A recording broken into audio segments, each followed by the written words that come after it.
What if Naruto became conqueror of the Avatar multiverse? While on the run, a fugitive Azula meets a young boy who is more than he first appears to be. He introduces her to the world of shinobi and her life is changed forever. Naruzula, Tara, Gaa Toph. A Naruto, Avatar crossover. Now let's begin the story. A cloaked figure ran through the dark forest, the only source of light being the waning moon in the sky. Legs aching and lungs on fire, the figure looked around for any sign of other people before stopping for a breather. Though the figure didn't detect anyone around, they darted into some nearby bushes. This person was not going to be caught off guard, hidden in the foliage, aware of their immediate surroundings and legs ready bolt, or pounce, at a moment's notice. After a minute of resting, the figure got ready to take off again when a twig snapped behind them. "Did you honestly think you can sneak up behind me?" the cloaked person cried, their voice female, as she turned around and unleashed a wave of blue fire into the darkness, lighting a couple of shrubs on fire. "And for your naivete you'll suffer my wrath." The culprit ran out, turning out to be a frightened weasel rat. The girl stared after the fleeing animal, eye twitching. "Over there!" a voice shouted. She cursed. Looking back, she spotted 3 men in Fire Nation armor coming after her. Cursing once more, she ran off deeper into the woods. "Even animals are turning against me," she thought bitterly. One of the soldiers stayed behind while the other 2 chased after her. The lone soldier pulled out a small black ball with a fuse. He lit the fuse, then chucked it in the air. The ball exploded in a loud boom and bright flash. The 2 soldiers looked back at the light. "The signal's been sent. Backup should be here soon. Remember, our job is to keep her within our sights while leaving a trail to follow. Colonel Wong told us not to engage in combat until backup arrives." "Is she really that dangerous?" the other soldier asked. "I mean, I heard she went insane." "Don't you know the crazy ones are the ones to watch out for?" "But she's just what? A teenager. A girl. Remember that teenage girl practically single-handedly conquered Boss Sing Se last summer. Crazy or not, Princess Azula will always be dangerous." It was 2 months ago when Avatar Aang fought and defeated Phoenix King Ozai. It was 2 months ago when Princess Azula dueled her brother Zuko for the title of the Fire Lord, which resulted in her defeat and her nervous breakdown. It was 2 months ago when Princess Azula was shipped off to a mental asylum. And it was a week ago when Azula broke out with the help of some rebels. Since then she had been traveling with these rebels, who called themselves the Phoenix Alliance, to meet up with one of their generals. Things were going fine until the ship they were traveling on was attacked by pirates. That's right, pirates. Since before even the war began, the Fire Nation has been great in keeping pirates out of its waters. But 2 months with her brother in charge and all that changes. While the pirates did hit them with a surprise attack, they were but a group of non-bending uncouth brutes, while Azula and her allies were trained soldiers, elites. Driving the pirates off wouldn't be too difficult of a task, and it was looking that way, however, before they could completely fight them off. A Fire Navy ship that noticed the battle arrived on the scene and had quickly recognized the fugitive princess. Not being equipped to fight a cruiser, they were forced to retreat. The cruiser immediately followed them, and after an intense battle the rebel ship was sunk. Azula, having foreseen this outcome, had had the ship head for the nearest island for the entire duration of the fight, so by the time they were sunk they weren't too far from the coast. And with the use of jet skis they were able to get there quickly, though not without a few, or 6, causalities. With those 6 gone along with the crew that was left behind on the ship, Azula was down to just 3 men. 2 days later 2 of the men stayed behind to hold off pursuers, and a day after that the last one was killed by a Yuyan archer. That was 2 days ago. Since then Azula had been traveling through the Fire Nation wilderness, only going into towns at night to steal food or to stow away on ships sailing between islands. Azula barely slept for caution, not fear. Azula doesn't fear anything, of being attacked in her sleep, only falling asleep when it was impossible for her to stay awake. And she's fought off Fire Nation soldiers twice plus a bounty hunter. She was exhausted, and the town where she was to meet up with this general, Golden Spark Town, was still 2 days away on foot, and she was supposed to be there 3 days ago. 2 more days. In my condition that might as well be 2 years. Azula jumped over a bush and landed right on the edge of a small river cliff. Waving her arms to regain her balance, she vaguely recalled the same thing happening to her when she fought the Avatar and her brother last spring. Remembering how she regained her balance that time she jumped and spun her body. She was able to get one foot on the ground before it crumpled and she was sent tumbling into the river. Azula pulled herself onto land, grumbling and steam rising off her body. Climbing to her feet, Azula instantly cried out and fell back down. She glared at her left ankle. It had been sprained in the fall. Azula let out a rage-fueled scream, fire spewing from her mouth. What else could go wrong? She growled. A blast of fire flew over her head, with several more following after it. She rolled as they hit the spot she was just occupying. Turning around, she saw a dozen soldiers jumping into the water, 5 of them mounted on 3 different Komodo rhinos. With her sprained ankle, she wouldn't get far running away before they caught up with her. While mongoose dragons were the better runners, Komodo rhinos were the better swimmers. Plus the river wasn't very deep, 6 feet at best. So running away was out. Confronting them now wasn't a much better option, but it was better than wasting what little energy she had left and going through the pain of trying to flee only to have to fight them anyway. Before they could all get on land, Azula started raining bolts of fire upon the soldiers who were still in the river and couldn't defend themselves. She managed to get 3 of them before an arrow struck her in the arm. Hissing in pain, Azula looked towards the direction the arrow had come from. Of course there's a Yu-Yan archer among them. And if there was one, then there was at least another. The Yu-Yan usually worked with no less than 2 in a group. Seemingly distracted, the leader launched a fireball at Azula. Snapping to attention, Azula dispersed it with her leg. With a yelp, she yanked the arrow out of her arm, blood spilling from the wound. Give it up. Even you can't fight us all in your condition. The leader, a captain, Azula noted, remarked. Azula said nothing, settling for lighting the arrow on fire, then dropping into a fighting stance. He was right though. She only had 1 good leg and 1 good arm, and she was dizzy and lightheaded. It would take a miracle for her to get away now. A big flashlight brightened the night sky, accompanied with a loud boom. Everyone, shocked, looked up for the source. There in the sky, about a mile or so away, was a gigantic glowing white vortex, golden bolts of energy crackling around it. What the hell is that? One soldier exclaimed. Azula stared at the swirling mass of light with trepidation. Her eyes widened when 3 streaks of white light flew out the vortex that disappeared soon after. One flew north, one flew west, and the last one flew in their direction. They all watched as the light flew closer and lower. It's going to crash nearby, Azula realized. Azula started to think of a way to use this to her advantage when the light ricocheted off a tree and headed right towards them. Oh, you have got to kidding. It hit the water and skipped on the surface once, twice, 3 times before bouncing on land. As the thing, which lost the right to be called a light when its glow disappeared when it hit the water, rolled past her, Azula thought she heard it scream. She shook her head. There was no way that thing was a person. It came to a halt when it rolled into a tree, letting the Fire Nation natives see that it was some sort of hump-shaped thing covered by a cloth. Everyone stared at it in silence for a moment. One of the soldiers stepped towards the mystery object. What in the object shot up, scaring everybody. Damn. That hurt. The thing shouted. The thing turned out to be a young boy about 12 or 13 years old with unusual features. He had spiky hair, which wasn't unheard of, but was really rare. His hair was yellow, which Azula assumed was dyed, because no one had natural yellow hair. On his cheeks were 3 whiskers-like markings. His clothing consisted of a dark green shirt that only had 1 short left sleeve. On the sleeve was a crest of a gray cloud with a yellow thunderbolt shooting out of it, all in a white circle. Over the shirt was a sleeveless dark crimson vest that was left unzipped, and on the back there was a bright red spiral. On his sleeveless right arm he had on a white wristband. He wore black 3/4 pants with a red stripe going up the side of each pant leg, a red belt, and black sandals. Strapped to his right leg was a black rectangular pouch, and a larger round tan pouch was attached to the back of his pants. On both of his arms were tattoos of a gray dragon spiraling down the length of the arm and ending with its head on the back of his hand. They looked like airbending tattoos except for the long skinny point on one side that was the dragon's horn and the more blunted point that was the dragon's mouth.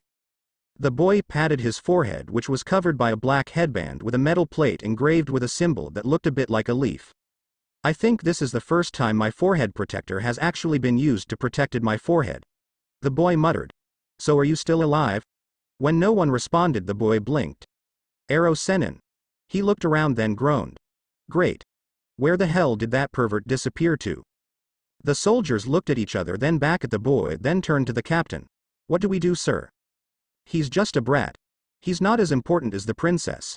One of you go grab him while the rest of us capture her, the captain said. Is he looking at us? One of the soldiers asked. The others looked at the kid and shrugged. Indeed, his head was turned towards their direction, but his eyes were squinted shut, as they had been since he crashed, so they couldn't tell if he was at anything, let alone them. He pointed at them, which made them tense. Whoa. Where the hell did you guys come from? The soldier's face faulted. We're the ones WHO should be asking that. You only just noticed us. He stared at them for a moment, eyes still closed, before walking away. I'm thirsty. Now he's ignoring us. He saw Azula and one of his eyebrows rose. Man, you look like crap. Azula stared at him, blinking. She should have burnt the boy to a crisp for saying that, but her anger was overshadowed by the shock of someone actually saying that to her. No one had ever said anything like that to her, especially so matter-of-factly. Before she could utter a response, the boy had already started walking away toward the river. He was just 5 steps away from the river when a blast from a fireball lit the ground in front of him on fire. The boy calmly stared at the fire, then looked back at a soldier who still had his fist extended, then back to the fire and kicked dirt on the flames. The kid frowned. Look at you, about to start a forest fire. You ever hear of a little thing called control? Read up about it, will ya? And he turned right back to the river. A fireball formed in the firebender's palm. I'll show you control, you little pipsqueak, he growled. The boy spun around. The hell you call me? The captain growled. What are you doing provoking him? Just grab him already. He looked at the soldiers, then at the forest, and then turned towards Azula. Oi, did they do that to you? Azula frowned. What's it to you? He didn't respond, instead he just nodded his head. Okay, I've decided. He pointed at the soldiers. I don't like you guys. They stared at him for a second. You don't like us? The captain repeated. Nope. Why the hell should I? You almost start a forest fire. You just told him to grab me. You're about to fight us 10 versus 2, hold up. He looked to the right, then over at Azula, who had to resist the urge to groan. This guy, she decided, is a simpleton. There are only 9 of them. Idiot. The kid scratched his head. Really? Yes, she hissed. Can't you count? Yeah. There are these 9 in front of us. Then there's the guy pointing an arrow at you in that tree. I don't, he's on our side. He pointed to his left. Azula, surprised, tried to spot the archer. And I just noticed the 2 across river dressed just like him. He pointed across the river. The captain flinched as if struck. So actually it's 12 versus 1. 1? Azula questioned. Well, you're in no condition to fight. He had a point. And if this kid's detection abilities were anything to go by, then he couldn't be too bad of a fighter. Perhaps she could use this boy. It wasn't like he was going to beat all the soldiers, but he might be able to hold them off long enough for her to get away. Yes, you're right. Azula purred. I suppose I'll have to leave my fate in your hands. Naruto, he smiled. Naruto Uzumaki. Naruto flashed her a thumbs up. Azula inwardly smirked. Too easy. Boys, just stroke their egos a bit and they'll do anything you want, which made Azula vaguely wonder why she couldn't get a boyfriend. Naruto turned to the soldiers. That fireball. That was firebending, right? He asked. No, it was waterbending. A soldier sarcastically replied. Naruto smirked. Well, I just happened to be a firebender as well. His fist burst into blood-red flames. Let's go wild. The soldiers silently stared at his fire before the firebending soldiers burst into laughter, much to the blonde's and the non-bending soldiers' confusion. What's so funny? A non-bender asked. He's a rose flame. A firebender laughed. A weakened deranged princess and a rose flame. This is almost too easy. A rose flame. The strongest part of a fire is its center and the weakest is the edge, and as you move further from the center the color of the flames changes. The non-bender still looked confused. Yeah. So? The firebender sighed. The colors of a fire from the center out goes white, then yellow, orange, and red as the outermost. Oh. Oh. Exactly. Azula frowned as remembered the lessons on the different shades of flame. Most firebenders started bending flames that were more orange than yellow that, as the bender grew better, changed to a healthy blend of orange and yellow. The sign of a master were flames with a stronger presence of yellow in them. Actually, because of her blue flames, Azula had immediately been declared a master at the age of 12 before she mastered all of the necessary forms. There were few who could create blue fire, but none besides herself who could actually use it in combat. The last person able to had been her grandfather, Fire Lord Azulon, in his younger years. White was the strongest and rarest of flames, but there hasn't been a firebender in well over 100 years who have been able to create those flames. However, there were some firebenders who started bending flames that had more red than anything. Affectionately called rose flames, these firebenders were the jokes among other firebenders. To be a rose flame was the shame of a firebender, which caused most of them to stop and hide their bending. There has never been a rose flame who has been declared a master, destined to have at best average orange-yellow flames. So much for a decent distraction, Azula thought bitterly. Save yourself some pain and just stand down, Rose Flame, one soldier called. Naruto rolled his shoulder. Make me. Wong motioned for one of the mounts holding a non-bender and a firebender to rush the teens. Then he had himself and the another follow after on their own mounts. Watching the charging rhino, Azula prepared to scare it with a blast of fire when Naruto jumped in her path. Get out of the way, you fool. He ignored her and reared his fist back, and punched the rhino. Hito. Hinoken, Way of Fire, Flame Fist. Azula had realized what he was planning to do a split second before he did it. She was about to scream at the kid, which a part of her realized would be useless as he would be dead or critically injured, but stopped when his flaming fist collided with the beast's head and watched in shock as the beast was lifted off its feet, flew past the other two mounts, over the equally shocked foot soldiers' heads, and crashed into a boulder hard enough to turn it into a pile of rubble. Everybody stared at the wreckage, eyes wide and jaws dropped. This kid, a rose flame, sent a plus 6000 LB rhino flying with a single punch. Do you know the main reason why I don't like you guys? Naruto asked them in a low voice.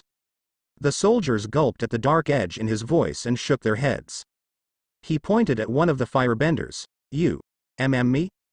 You called me Pipsqueak, he roared. Hito. Fei Roketo, Way of Fire. Fire Rocket. Naruto reared his hand back and punched forward. The soldier was slammed by a fireball hard enough to launch him back into the rubble. Azula looked at the fallen firebender, then at Naruto in a bit shock. Is this kid really a rose flame? Naruto cracked his knuckles. Warning. The next 2 minutes will feature the most violent and painful experience of your lives. He smirked darkly. Viewer discretion is advised. Pained screams echoed throughout the forest. Minutes after the screams ended, a group of soldiers, numbering around 20, arrived at the riverbank led by a large man with a crescent-shaped scar starting from under his right eye and going down to his cheek. He surveyed the burnt landscape littered with craters and unconscious soldiers with an angry scowl. He climbed off his mount, marched up and kicked one of the fallen soldiers awake. What happened here? The man questioned. See Colonel Wong. The princess has on the run for 6 days. She's exhausted and weak. Against 12 men she didn't have a chance. Capturing her should have been child's play. Wong yanked the soldier up. So tell me, how the hell did you let her get away? He yelled. She had help. Help? The Phoenix Alliance? No, it was a boy. A boy. As in one. Single. Child. Yes. But this was no ordinary child. I never expected a kid to firebend like that, let alone a rose flame. Wong froze. Come again. The soldier hesitated, realizing his slip-up. The soldier gulped, rose flame. What? Azula stared up at the twilight sky and huffed. The boy, Naruto, she reminded herself, had been all grins after he demolished those soldiers, but then briefly looked off to distance with a frown before rushing over, muttered something about 21 people on their way, then threw her on his back, and took off into the forest. Did you just huff? If anyone should be huffing, it should be me. I'm the one carrying you. Naruto complained. I didn't ask you to carry me. Azula snapped. And I certainly didn't ask you to carry me while flying through the treetops like a hog monkey. She looked down at the forest floor angrily with a hint of nervousness. What the hell is a hog monkey? A deep voice chuckled. Hog monkey. Now there's a meal I haven't had in long time. Naruto frowned. Exactly how long ago, Kyuubi? Are you trying to ask how far back you are ninjan? Kyuubi asked, sounding amused. Well, it would be nice to know what time period I'm in, kid. What's the word? Survive, Baka Fox. Naruto retorted. The demon snarled. How the hell should I know? All I can say is that we're at least 300 years back. 300, huh? Well, I was expecting to be somewhere between 50 and 1000 years back. Azula glared at him. Bring us down. Naruto blinked. What? Bring us down? Why? You weren't paying attention. A tree branch almost decapitated me. Naruto rolled his eyes. We're not moving fast enough for a tree branch to decapitate you. At worst you would been knocked unconscious and or knocked off my back. Down. Now. Azula growled. I will not die because some little boy dropped me. Little boy. Naruto exclaimed. I just saved your ass back there. You should be calling me Naruto Dono or Naruto-sama. What does that mean? Dono, and, Sama, Azula questioned. Naruto raised an eyebrow then smirked. Lord or master? Azula set his shirt on fire. Crying out, Naruto dropped to the forest floor and dumped Azula on the ground. You lit me on fire. What the hell is your problem? He asked while patting out the flames. I will not be spoken to like that, especially by a peasant. Peasant? Who do you think you are? Queen of the princess. What? I'm Princess Azula of the Fire Nation, the rightful heir to the throne. Naruto stared at her before walking away. Well, excuse me, princess. Where do you think you're going? I'm through dealing with your royal bitchiness. Go get one of your loyal subjects to help you. Azula looked at the retreating boy. As annoying and disrespectful as this commoner was, he had his uses. He travels a lot faster than a Komodo rhino does, that's for sure. By chance the boy had headed off in the direction of Wangjinhuo, and at his pace she could make there before noon. If that scene with the soldiers proved anything, it was that one. Naruto was strong and too, he wasn't easily intimidated. And if 12 soldiers didn't scare him, then she doubted that she, in her current physical state, could. Azula frowned. Well, if fear wouldn't work, then there was one other road less traveled by her she could take. Fine. Azula yelled. Leave a defenseless girl in the forest by herself. With no one around for miles except for those guys who were chasing me. She sniffled, making Naruto paused. But I'm sure I'll be able to get away with my twisted ankle. He turned to her, looking up at him, her lips pursed. His eyes started twitching. Devil, thy name is woman. Ah, guilt, fear's little sister. The pair made it to Golden Spark Town hours later, sometime before noon. Naruto, wanting to get this over with, had ran there at top speed, which was much faster than the previous speed he had been traveling at, much to Azula's surprise and irritation. Wandering through town, they ended up walking through the market, which wasn't too busy. Naruto noticed people giving them strange looks. He didn't blame them. A cloaked person riding on the back of a smaller cloaked person wasn't a normal sight to see. Naruto looked up from under the hood of his white cloak, which Azula forced him to wear. So here's the deal, Haim-chan. Azula glowered at him. Ever since she told him she was a princess, he's gone between calling her that, telling her that Haim meant princess and Chan was an endearing term used for girls, and various mispronunciations of her name. I'm gonna drop you off at a clinic and then be on my merry way. No, Azula protested. Now what's your problem? Naruto whined. I don't need to go to a clinic.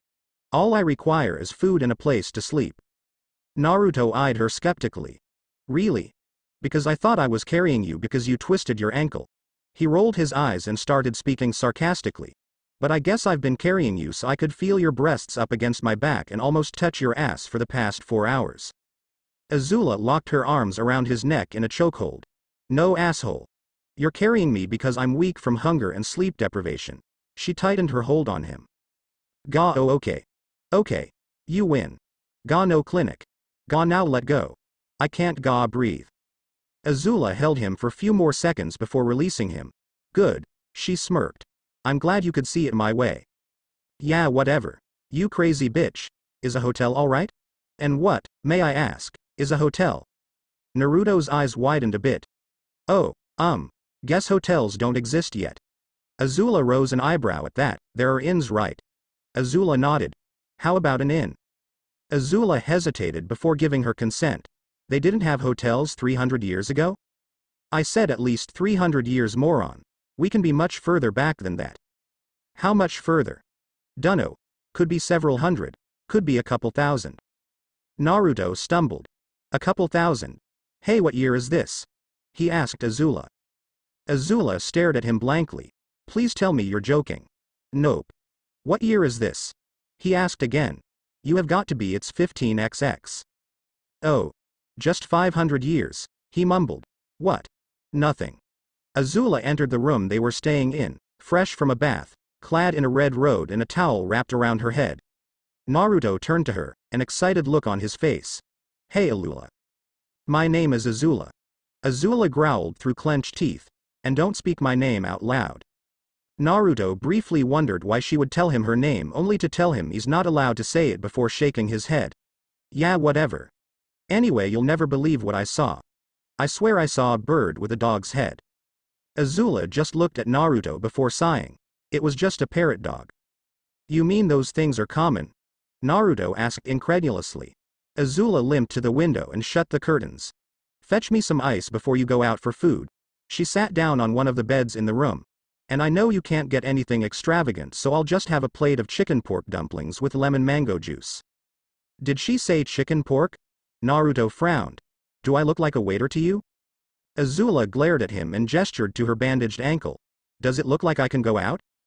Naruto returned her glare. "Well, I said you should go to a clinic."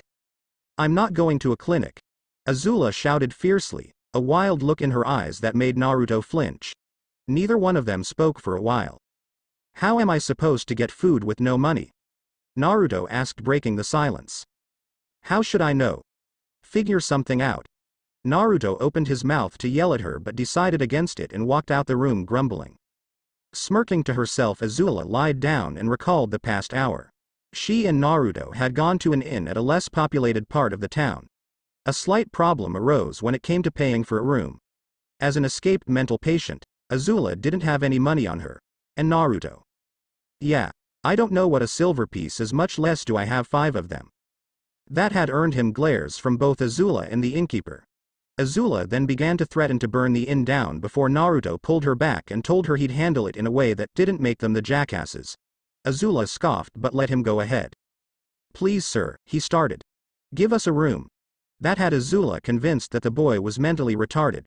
But to her shock, the innkeeper nodded, handed Naruto a key, and wished them a good stay. Bewildered, Azula had questioned him on what he did. All Naruto said was he has a look. Azula frowned as she remembered the innkeeper's eyes. They looked dull, almost lifeless. Naruto re-entered the room, a bag of ice in his hand. "Here." He set the ice on her ankle. "You said dumplings?" "And lemon mango juice." His eye twitched. "Right away, Haim-chan." He mock bowed then exited the room. Azula glared at the door. Dear Agni, the boy was infuriating. But for the time being he was of use to her. At least until she could make contact with the Phoenix Alliance. After that the boy's very existence would become a liability and all liabilities were to be terminated. Azula supposed she could have Naruto join the Phoenix Alliance. He certainly was strong enough of a fighter, even with his status of a rose flame, but that disrespectful attitude of his was not something she could have in her army, lest it spread to the other soldiers. Azula smirked to herself. Besides, Uzumaki on his knees begging for his life was something she wanted to experience. The inn had stopped serving breakfast and it was still too early for lunch, so that left Naruto to go out into the city in search of food. Naruto frowned as he noticed that everyone here looked alike. Dark hair, gold eyes, pale skin, and red clothing. "I'm glad I used a henge," Naruto thought as he looked at himself from a window reflection. Short brown hair, brown eyes, pale skin, and no whiskers or tattoos. Naruto felt he could pass for an average Fire Nation kid. Naruto ran his hand through his hair and chuckled. Good old henge no jutsu. "I need food, and to get said food I need money. I have plenty of Ryo notes, but in this time money is a bunch of coins, so I'm basically broke. But this isn't first time I've been on the road, broke and hungry. I know several ways to get cash fast." Hearing a lot of noise, Naruto looked to his left and spotted the source, a busy street. His curiosity piqued, Naruto walked down. Looking around, Naruto spotted people playing a game of cards. Further down were another group of people shooting dice, another group was pitching coins, and all around were other various gambling games going on. Naruto smiled and walked over to the card game. A couple of the players, a man with a small mustache and a husky man, noticed him and smirked at each other, thinking easy prey. "Hey kid. Want to play?" the mustached man called. Naruto shrugged and sat down. "I don't have any money." The men frowned. But, Naruto reached into his shirt and pulled out a string necklace adorned with a green jewel. "I have this. I've been told it's worth a ton of money." "A ton, huh?" The mustached man examined the jewel. Alright. He dealt out 5 cards to each player. Naruto picked up his hand and frowned. What are these supposed to be? Naruto asked, gesturing to the wooden squares in his hand. The husky man snorted. What do you mean? What are these supposed to be? They're cards. Naruto frowned. Of course the cards here were different too. But it didn't really matter. Naruto was someone who won more because of luck than skill. He looked at his hand. On the face of 4 of his cards were 3 swirls, and on each one in the upper right corner was a different symbol. Those same 3 swirls, a circle with what looked like waves inside it, a weird trapezoid symbol, and a symbol that looked like a flame. Naruto looked at his 5th card, the flame symbol with a small wave symbol in the corner. Call. Mustache said with a smirk. He laid down 3 fire cards topped with water symbols. 3 wet flames. The others groaned and threw their cards down. Naruto's sweat dropped. Wet flames? Mustache chuckled and reached for the pot. Hey, does this get me anything? Naruto asked, showing his hand to everyone. Mustache blanched. An air cycle. Naruto's sweat dropped further. Air cycle? Seriously? So I win? The men nodded numbly. Sweet. He gathered the money in. The husky man growled. You just got lucky, kid. Yep. I'm not denying that. Yeah, just wait. We'll get you in the next hand. 2 hours later, Naruto walked out the street whistling happily while carrying an armful of bags of money. Behind him in the street were the broke card players, dice rollers, coin shooters, coin spinners, and other gamblers Naruto had cleaned out, many of them crying over their losses. And the legendary cleaner strikes again. The false brunette soon found himself seated at a small open-air restaurant waiting to be served. A growl rumbled in his head. Damn it, boy. Naruto frowned. What's your problem? My problem is that you're here playing servant to that girl. Girl? Oh. Ali. Or Lula. Haim-chan. Whatever her name is. I totally forgot about her. Kyuubi was silent for a moment before sighing. Why doesn't that surprise me? So then why are you here when you have food sealed in those scrolls? What, my emergency ramen? As in ramen for emergen size. I'm not wasting what little ramen I have stored away when there's a perfectly good town where I could get ramen from. Kyuubi snorted. So what can I get you, kid? A male voice asked. Naruto jumped, then looked up at a waiter. Naruto frowned. He must have really zoned out in his talk with Kyuubi for this guy to sneak up on him. Well, I haven't eaten since yesterday, so I'll have 2 large bowls of every kind of ramen you have, except vegetable, a glass of water, and what did she want again? Oh. A plate of chicken pork, dumplings, and a glass of lemon mango juice to go. The waiter nodded and walked away. Kyuubi scoffed. Look at you, whipped. I say, instead of bothering with that annoying girl, you kill her and be on your way. I'm not whipped. And why do you always say I have to kill something? Wouldn't it just be easier to just ditch her? Yeah, probably, but it wouldn't be as fun as killing her. Naruto rolled his eyes. I'm ignoring you now. The waiter came back frowning. We don't have ramen here. Naruto whined. You don't? No, actually the cook doesn't know what ramen is. Naruto paled. He doesn't know what ramen is. The waiter nodded. Do you? The waiter shook his head. Would you like to order something else? Ramen-chan. All around town and in the surrounding forests birds flew away, wild animals ran off, pets whimpered, and people paused, looking up and around for the source of the pained wail. Azula's eyes flew open, having just been sleeping. She shot up and looked around the room and frowned. Uzumaki. What the hell was that idiot doing? Sighing, Azula turned back to go to sleep and paused. Something was tapping on the window. Her frown deepening, Azula got up and crept to the window. Preparing for a quick fire blast, Azula slightly pulled the curtains back and peeked out.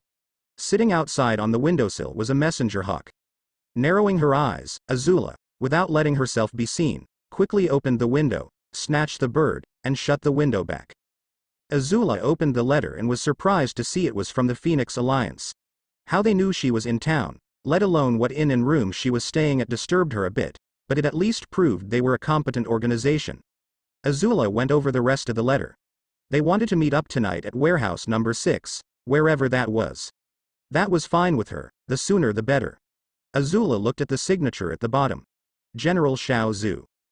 It wasn't much a surprise that Xiao Zhu was one of the leaders of the Phoenix Alliance. Xiao Zhu was a man who thrived and grew successful during the war, especially during her father's reign. Like a lot of high-ranking officers, he was proud and arrogant. Though he was more ambitious than most, more than she cared for, he was loyal to the war effort and her father. The door opened and a brown-haired boy sullenly shuffled in holding a box. Azula promptly slid into a bending stance. "Who are you? What are you doing here?" "Bringing you your food, Haim-chan." He tossed her the box.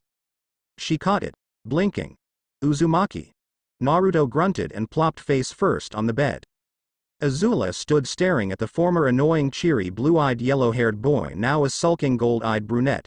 "What happened to you?" "What happened? I'll tell you what happened, or rather what hasn't happened yet." Naruto sat up and looked at her, tears streaming down his face. "Ramen hasn't been invented yet," he cried. Azula's eye twitched as she watched him plop on the bed again. "That's not what I meant. What I want to know is..." Naruto sprang back up, no longer crying, with an intense look in his eyes. What's ramen? Why, it's only the greatest dish to be ever invented. All other foods pale in comparison. A gift from the gods, I tell you. A gift from the gods." "Right. Actually, what I wanted to know is how it that you've changed your appearance so drastically." Eyes widening a bit, Naruto ran a hand through his hair, finding it to still be short and straight. Whoops. He was engulfed in smoke for a moment before it cleared and revealed Naruto back to normal. "Sorry about that."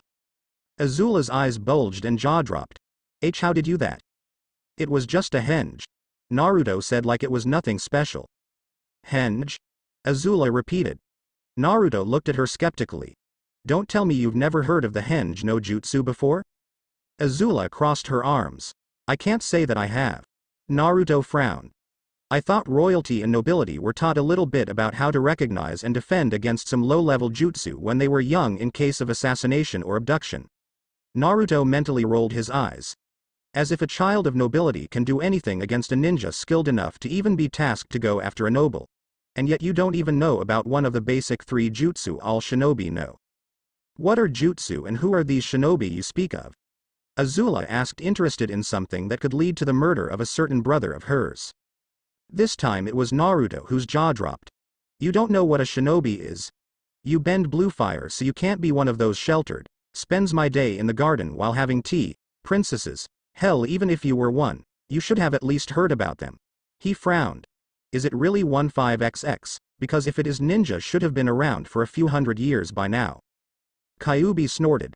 "They've been around longer than that." "Well then, why doesn't a princess know about ninja?" Naruto complained to the fox demon. "Do you not know your own species' history, Gaki? You shinobi weren't always the large, publicly recognized force of power that you are in modern times. This is the era where you ninja really were warriors from the shadows, known at best as an urban myth."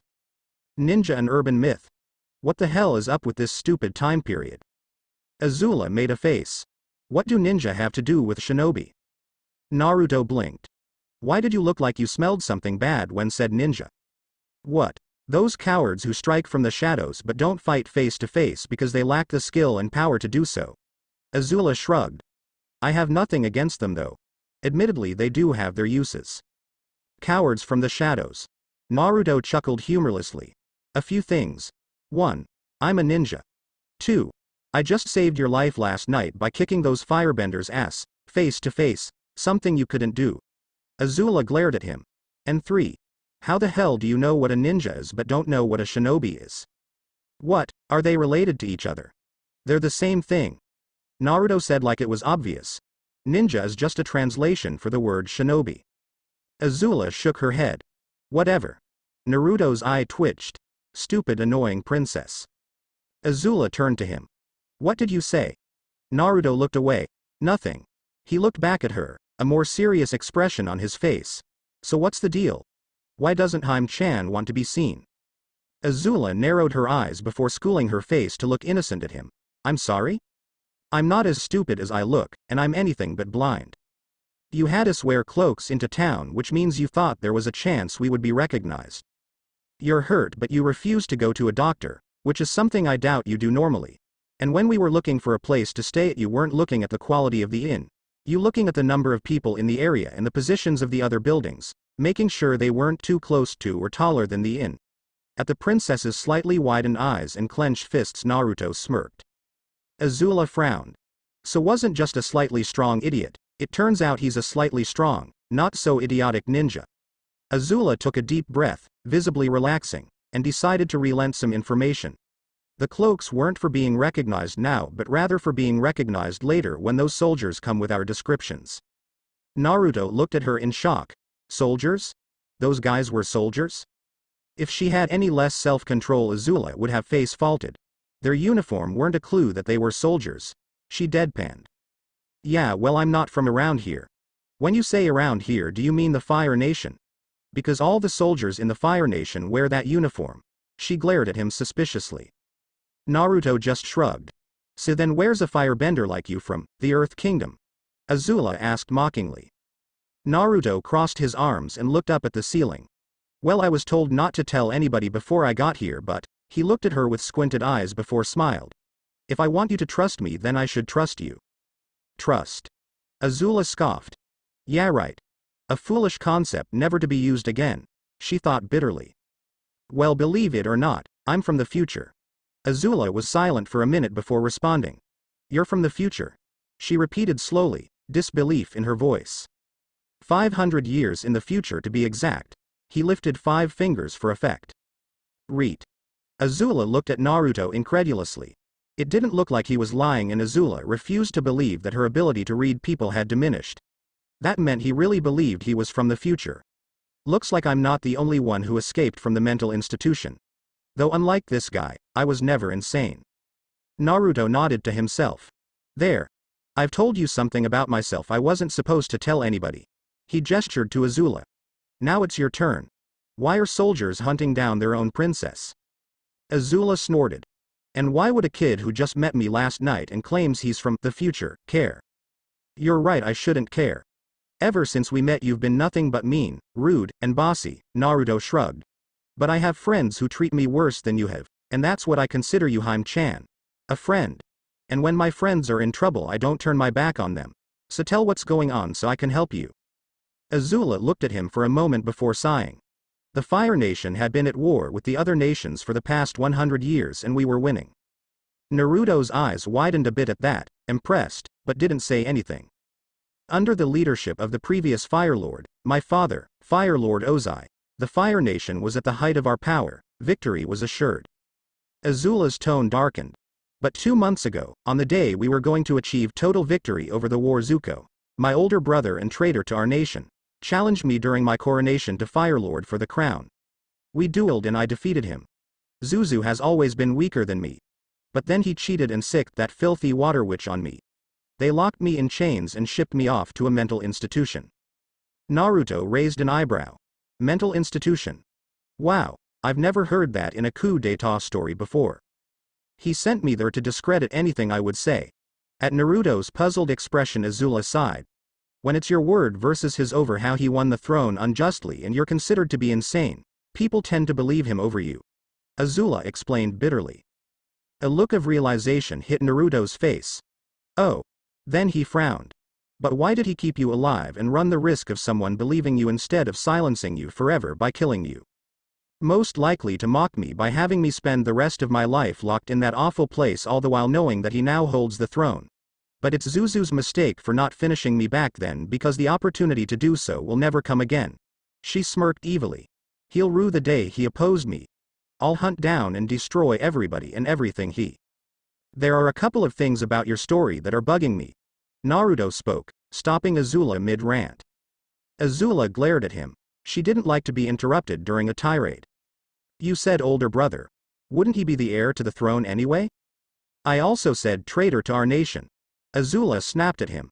He left and joined up with the Avatar. And once he stole my throne, Zuko went and surrendered to the other nations. Naruto tilted his head in confusion.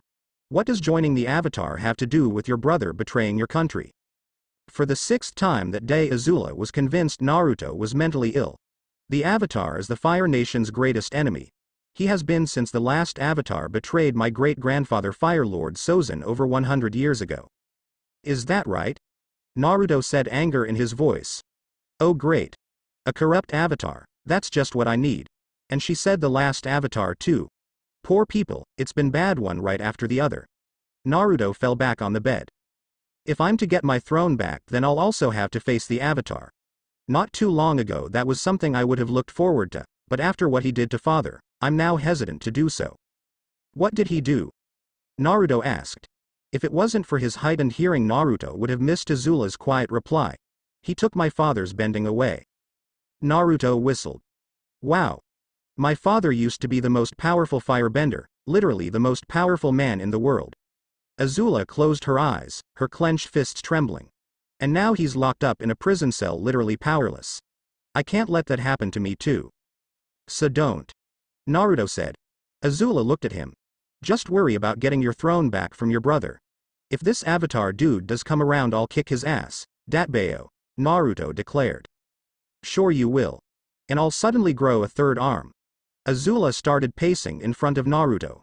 The first step to take down my brother down is to join up with the resistance. We're supposed to meet in town tonight at a place called Warehouse Number 6. Azula paused. Is there a warehouse district in this town? Naruto blinked. Yeah, on the north side of town. At least I think that's what it was. Azula nodded to herself. Then I'll start there. Count me in. But I have one more question. Naruto pointed to his right. Has that bird always been here? The teens stared at the messenger hawk, who stared back before it squawked at them. Night came and the cloaked duo made their way to the meeting place. Naruto started to get a sense of foreboding as soon as they entered the warehouse district. Something bad is about to happen. Azula glanced at him before focusing back ahead. What makes you say that? I have the ability to detect incoming threats and dangers, Naruto explained. Is that right? Azula said, not believing the boy. Yeah. It's just one of the abilities of my Kekkei Genkai. Azula didn't know what a Kekkei Genkai was, and frankly, she didn't care. She was more focused on finding warehouse number 6. Warehouse number 4. Warehouse number 5. Azula smirked. There it was. Warehouse number 6. Azula looked around to make sure no one was around before entering the warehouse. Naruto followed in after her, his eyes narrowing. He was still sensing danger, and now he could feel that there were other people in the building, but he didn't have his Kekkei Genkai fully active, so he couldn't tell how many there were exactly, but he estimated that there were at least 10 other people here. Azula looked around the warehouse. It was quiet, dark, and seemingly empty, a combination that made Azula feel apprehensive. Uzumaki, light. Azula called. Is there something wrong with your bending? Was Naruto's response. Azula growled at Naruto. It's surprising to hear such insolence from a subordinate of yours, Princess Azula. I hope this doesn't mean you've lost your edge. A voice spoke from the darkness. Around the room torches were lit, bathing the room in orange light and exposing several dozen men in Fire Nation armor, one of whom was confidently walking towards them. An older man. His armor was different, fancier looking than the others, and unlike the other soldiers, the man wasn't wearing a helmet or mask, allowing the small smirk on his face to be seen. Azula narrowed her eyes. General Xiao Zhu. I see you haven't lost your talent for telling jokes when they're not appreciated. Xiao Zu's smirk faded and he quickly bowed. My apologies, Princess. It's a nervous habit of mine. Well, do try to control yourself, General. I no longer have patience for such behavior. Of course. Xiao Zhu straightened up. It's good to see that you were able to make it here, Your Highness. I had heard what had happened to your escort and was afraid that you too would soon be captured. That almost happened. If it wasn't for this boy here, my brother's soldiers would have me in their custody right now. Azula frowned. I find it a bit discomforting that a child was able to accomplish something several men of the Phoenix Alliance couldn't. Hey, don't be like that. Naruto interjected. I'm sure they don't suck. I'm just awesome, that's all. Xiao Zhu pinned Naruto with a glare. Azula started studying her nails. Maybe this isn't the right group for me. There are other resistance factions out there. The Heart of Fire sounds like they're a competent group. Xiao Zhu fell to his knees and bowed before Azula. I assure you, Princess, there is no one more capable of winning the Fire Nation back from your brother than us. Azula looked around at the gathered men. I need an army that's decisive, efficient, ruthless, cold-blooded. Naruto frowned. Ruthless and cold-blooded. Kyuubi hummed in his cage. Maybe this girl isn't so bad after all. Hearing the fox demon say that gave Naruto a bad feeling. We are all of those. Xiao Zhu insisted. Azula looked the general straight in the eye. Prove it. How? Azula pointed at Naruto. Kill him. Naruto laughed a bit awkwardly and elbowed a nearby soldier. You hear that? She said, kill me, and I thought she didn't have a sense of humor, though it's a bit twisted. Azula grinned a little but didn't say anything. She turned her back on him and walked away, motioning for the soldiers to move forward. You're serious? Naruto muttered in disbelief before frowning. What the hell? I saved your life. Azula focused on one of her bangs and started twisting it. Yes you did, but you're just so irritating. Plus now that they're here you're no longer of use. Her expression hardened as she let go of her hair and focused on Naruto. And useless things are to be disposed of. In his cage Kyuubi nodded. I can't argue with that reasoning, but still, you better take Princess down. Naruto glared at her. She just called him a useless thing. He had a sudden flashback of his childhood back when the villagers were still pretty hostile to him. Useless thing was one of the more hurtful things they've called him. Are you certain you want this done, Princess? I mean, as you said he was able to do something several my men couldn't? Xiao Zhu asked Azula. I think that says more about your men than him. Azula remarked, causing Xiao Zhu glare at the back of her head. He's a child that doesn't fully realize what he's getting into. He doesn't have the stomach for what we'll do and eventually he'll turn traitor. It's too big of a risk to keep him around any longer. Taking a deep breath, Naruto calmed himself and looked around the warehouse. There were 42 in total. He closed his eyes and felt energy lingering around most of the men. Almost all of them are firebenders. His eyes snapped open. I've never seen so many of the same type of benders gathered in one place before. Aw man. Naruto groaned out loud as he looked at the men slowly moving to surround him. How do I always end up in these situations? Naruto put his hands up in front of him and smiled nervously. Hey now, can't we talk about this first? The soldiers didn't respond and instead slid into firebending stances. Naruto shuddered. Those helmets are thought with a grimace. As much as Naruto wanted to punch out the Fire Nation princess, he decided that now was better time to initiate tactical retreat number 2. Well, good luck trying to kill me because you're gonna have to find the real me first. Naruto formed a cross-shaped hand seal. Taju Kage Bunshin no Jutsu. Multiple shadow clone technique. The firebenders watched in shock as dozens of the blonde appeared in bursts of smoke and filled the room. And I'm not gonna make that easy for you, they all yelled. The soldiers looked around wildly. What in the world? Look at all of them. There's got to be at least 100 of them. What the hell is this? Azula eyed the crowd of Narutos. There was no way all of these were real, it must be some kind of illusion. But then again, the idea that this was an illusion wasn't a much more believable theory. Still, there had to be some way to tell the real one from the fakes. One of the Narutos in the middle raised his arm in the air. Yosh! He shouted. The others raised their arms and echoed the battle cry. Ignoring the others, Azula focused on the one who first cried out. I can't believe he gave away his position, he's such an idiot. Azula thought to herself as she fired a bolt of fire at his chest. She allowed herself a smirk when she saw that he was blasted back, meaning it was a real body she hit. The smirk dropped, however, when he disappeared in a puff of smoke. Naruto smirked at the surprised looks on the princesses and generals, and he assumed also on the soldiers' faces. Now let's get the hell out of here. The clones surged forward. Some rushed the soldiers while others flew above them, jumping off the walls and rafters. The firebending soldiers started blasting fireballs at the rushing clones, dispelling some, but there were just too many. The sheer number of clones overwhelmed them and the clones were able to charge through, mowing the soldiers down. Azula raised a large wall of fire to block the exit, but Naruto and his clones were easily able to bend their way through it. Several of the leading Narutos placed one palm above the other and started rotating it, balls of swirling blue chakra forming. When they reached the size of small balloons, they thrust them at the wall. Rasengan. Most of the wall was destroyed and the blondes poured out of giant hole. A small part of Naruto figured he could have used the door, but this was faster and he felt a bit of satisfaction destroying part of their base. Azula watched angrily as the clones scattered into town. A bit out of breath, Azula wiped her forehead and frowned at the sweat on her hand. Creating that firewall had taken more energy than it should have. After him. Xiao Zhu ordered. No, Azula spoke. We won't be able to find him, especially without creating attention to ourselves. That's not a problem. I'll just have the local police search for the boy under the pretense that he's a criminal. At Azula's questioning look, Xiao Zhu elaborated. I'm officially in charge of Wang Jinhuo. To your brother, I'm a loyal general, using this town as a base to willingly handle the rebel situation in this area, which I do. I take in the rebels whose goals are the same as mine own and destroy the ones who aren't. I see. Azula said. I'll have the boy brought before you by sundown tomorrow. Xiao Zhu bowed. Azula gazed back at the town. Doubtful. Xiao Zhu looked up. What? As you just saw, General, that boy has strange powers. One of those powers includes the ability to alter his appearance at will. Alter his appearance? The general repeated in a bewildered tone. You mean like a costume? Azula shook her head. No, it's nothing like a costume. Henge no Jutsu, the transformation technique. Naruto started to explain.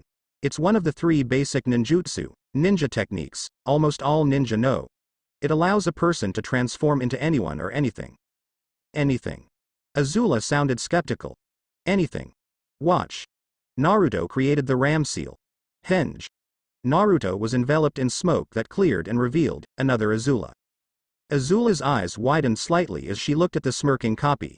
She slowly circled him, examining the technique for any flaws. You look just like me. She poked and touched him. You physically changed your appearance. Naruto shrugged. Just my outer appearance. You even sound like me. Naruto smiled, which looked out of place on her face. That's right, and I'm not just limited to people. A puff of smoke and he was now a cat. He meowed and was enveloped in another puff of smoke. This time he was rocked before he transformed back to himself, grinning. I even created my own version of the technique. Engulfed in smoke once again, it cleared to reveal an older naked female version of Naruto with long blonde hair tied in pigtails, large chest, and clouds of smoke covering her private parts. Azula felt her eye twitch and face heat up. Oiroke no Jutsu, my sexy jutsu. Pretty impressive, am I right? He winked at Azula. A couple walking in the hall jumped at the pained yell that came from behind the door that had a blue light emanating from it. They looked at each other before hurrying away. Azula glared down at Naruto's twitching burnt form. She didn't know why that technique made her so upset, but unloading on him like that made her feel much better than she's felt since she met him. Do not perform that scandalous technique in my presence ever again. Why, you got it. He said weakly. I've got to stop using this technique in front of women. He undid the technique and stood up without any visible injury. So besides Oiroke, what do you think? There was a part of him that loved showing off and looking cool. It's intriguing. Azula admitted. But explain to me how it works. Naruto yawned. With chakra. I don't believe I'm familiar with that term. Naruto lay back on the bed. Chakra is the energy source for all jutsu. I kind of got that. I want to know what chakra actually is. Z's. Azula's eye twitched. He did not just fall asleep on me. She walked over and tapped him. Hey. Naruto groaned and rolled over. Azula frowned and shook him. You haven't told me what chakra is yet. Naruto slapped her hands off him. It's a mixture of physical energy and spiritual energy that all living things have. He mumbled before he hid under his pillow and resumed snoring. Azula let Naruto sleep. Getting what she felt was a sufficient answer. Besides, she realized that since she met him, he's fought off soldiers, ran a 2-day journey in just 7 hours almost non-stop while carrying her, and spent the rest of his days searching around town for an inn and food, and he hasn't slept once. He's earned his sleep. Sitting on the other bed, Azula went over what Naruto said. Chakra is a mixture of physical and spiritual energy. She had thought chakra was just another name for Kai, but Kai sounded more like spiritual energy, and she had no idea what physical energy was. And how did one mix these energies? Azula yawned. It would take some time and research, but she could figure all this out later. She was tired and she was meeting with the Phoenix Alliance in a few hours, and the future ruler of the Fire Nation can't lead her army with bags under her eyes. In hindsight, Azula should have asked more about chakra and jutsu, but both were just so outrageous that she just passed it off as a dream and put it at the back of her mind. And then when he performed that clone technique, Azula half thought she was going crazy and hallucinating again. But seeing others were witnessing what she was had, thankfully, destroyed that line of thought. But still, what in the world was he? She had seriously underestimated the capabilities of these jutsu and had no idea what they were limited to do. The ability to instantly change your appearance so thoroughly was remarkable enough, but the ability to make copies of yourself was nothing short of mind-blowing. The idea of an army of herself sent shivers up the princess's spine. But if you do find him, bring him back alive. It seems he is still of some use to me after all. She would squeeze out everything he knew about jutsu before ending his life. As soon as he had reached the main part of town, Naruto had jumped into an empty alley and transformed into a young brown-haired, gold-eyed, red dress wearing side to himself as he walked down the street. That was close.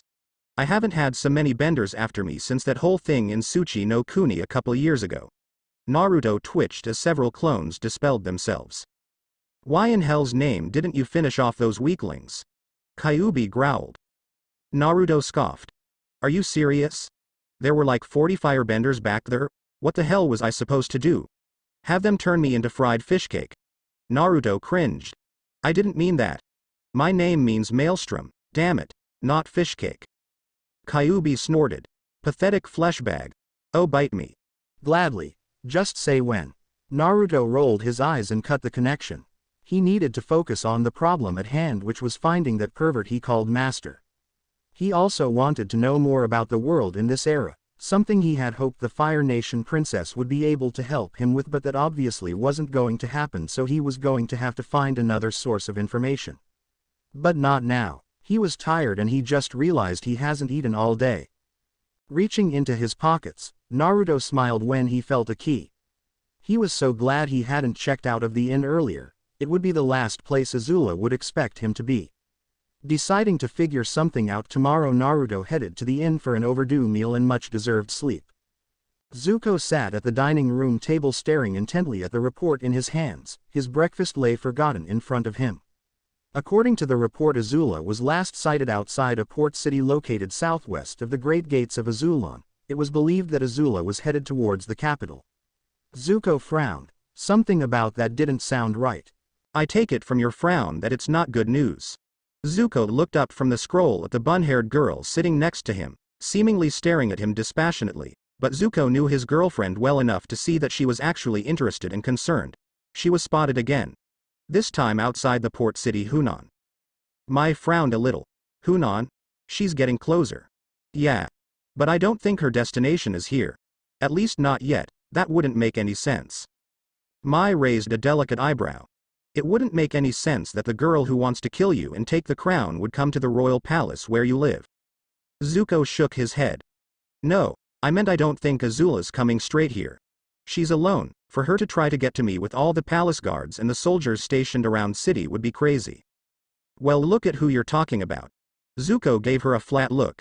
Azula may be crazy, but she's not stupid. I know, but it's not her intelligence that's in question, it's her sanity. Didn't Azula banish most of the palace guard for not reacting fast enough to her commands? Okay, you've got a point. But still, Zuko looked back at the report. Zuko had been furious when he first received the news that Azula had escaped. He had almost accidentally burned down the throne room, which actually worked out for him since Zuko couldn't decide before whether or not to remodel the throne room to look less intimidating. At the advice of his counselors, Zuko had this incident kept as quiet as possible. The people of the Fire Nation didn't need to know that the crazed Princess Azula was loose. That might cause a panic that political enemies may take advantage, or, worse, some might bold enough to try and get in contact with his sister. There was also the fact that the Earth Kingdom and Water Tribes considered Azula one of the biggest criminals of the war, and if they found out she escaped, the fragile trust the other nations held for the Fire Nation could be shattered. Another thing to be irritated about was that there was still no real information about the people who broke his sister out. It was hard to believe that Azula had planned any of this, seeing how she hasn't had any contact with the outside world since she was put in there, so Zuko was putting most of blame on these people, but that didn't mean Azula was completely innocent in all of this. Questioning the mental facility staff didn't get him anywhere. Eyewitnesses there said the men who broke Azula out were wearing non-descriptive masks. When engaged, the assailants were all either killed or committed suicide before they could be captured. There were a lot of rebel factions in the Fire Nation, a fact that the young Fire Lord hated, but they were mostly active in the colonies and the outer islands. Azula and these people were clearly headed deeper into the Fire Nation where there wasn't much rebel activity, so where's she headed? Colonel Wong, the man who decided on his own to chase after Azula, believed that she was working with the Phoenix Alliance, one of the more notorious groups, but they were more known for working in northern part of the nation. And all rebel activity in the area Azula was currently in was being swiftly taken care of by General Shao Zhu. Something about all of this just wasn't adding up. Azula stood overlooking Wang Jinhuo in front of one of the third-story windows of Town Hall. After last night's events, the general had invited her to stay at his estate, which also happened to be Town Hall. She was given a room with a full-sized bed with satin sheets, a desk with writing materials present, a drawer, and a larger-than-average closet. She was also provided fresh clothing. A dull red long-sleeved shirt under a dark red gold-trimmed leather vest, dark red bracers, a pair of gray pants, and black boots. It wasn't the extravagant things she was used to when at the Fire Nation Palace, but after months of being locked away in that small dingy hospital room wearing those rags and spending the last several days out in the wilderness, a change of clothes and quarters as lavish this was pleasant. Luxury was the environment Azula was most comfortable with, even more than a war zone. Yes, she was that much closer to returning to the lifestyle she was supposed to be living. The princess smiled to herself. And what, pray tell, are you smiling about? Azula went rigid, her eyes wide. Not daring to move an inch, she looked at the window. There in the reflection was her father dressed in his Fire Lord robes, giving her a stern look. Azula turned her head back and glanced at the hallway. There was no one there. She looked back at the window, back at the image of her father, who was now sneering at her. You're pleased to be sleeping in quarters such as this? Ozai snorted. You've fallen farther than I thought. Azula flinched at his words. She shook her head. No, shut up. You're wrong, you're not even real. I haven't fallen anywhere. Haven't you? Ozai asked her. You used to be the heir of the throne to the most powerful nation in the world. A life consisting of living in a palace, enjoying the finest food and clothes, servants at your beck and call, having the respect of and power over the people.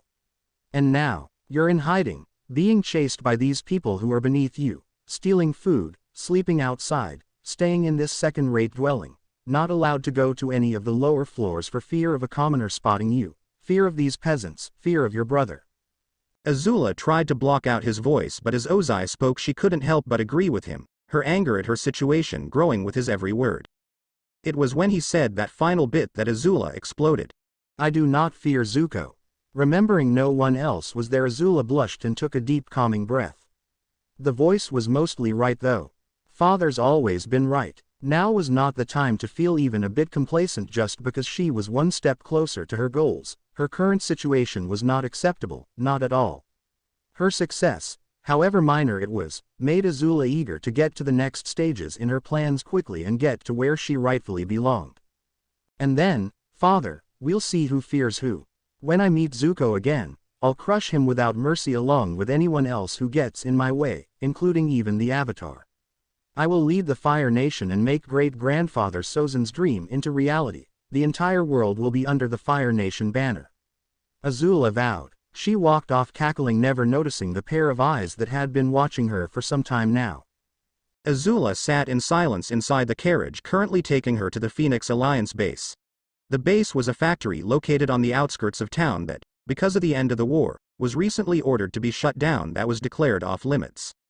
Shao Zhu was unable to take her there himself because of his responsibilities as town head. The general may only be playing the part of a loyal town head to fool Zuko, but to keep the charade up meant actually doing the duties of a town head. She looked up at her two escorts sitting across from her, both just as quiet as she was. They were wearing the domestic army uniform to look less conspicuous, so Azula could see that their silence came not from discipline or professionalism but nervousness. They were afraid of her. Azula smirked. Good. The princess took that as a sign that things were slowly going back to the way they were. Do you really consider the way things were a good thing? A voice that sounded like her mother's asked. Azula responded with a low growl that scared the two men sitting across from her. After a 20-minute ride, the carriage reached its destination. Azula took a look around. Apparently this part of Wangjinhuo was off-limits as the surrounding area was a virtual ghost town.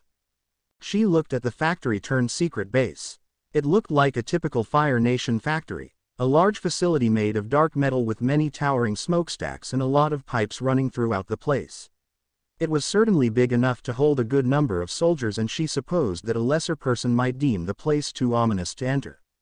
And if they weren't intimidated by the outside, then the dark hallway at the entrance inside would do the trick. Her escorts headed in, a flame above their palms, with Azula following, lighting her own flame.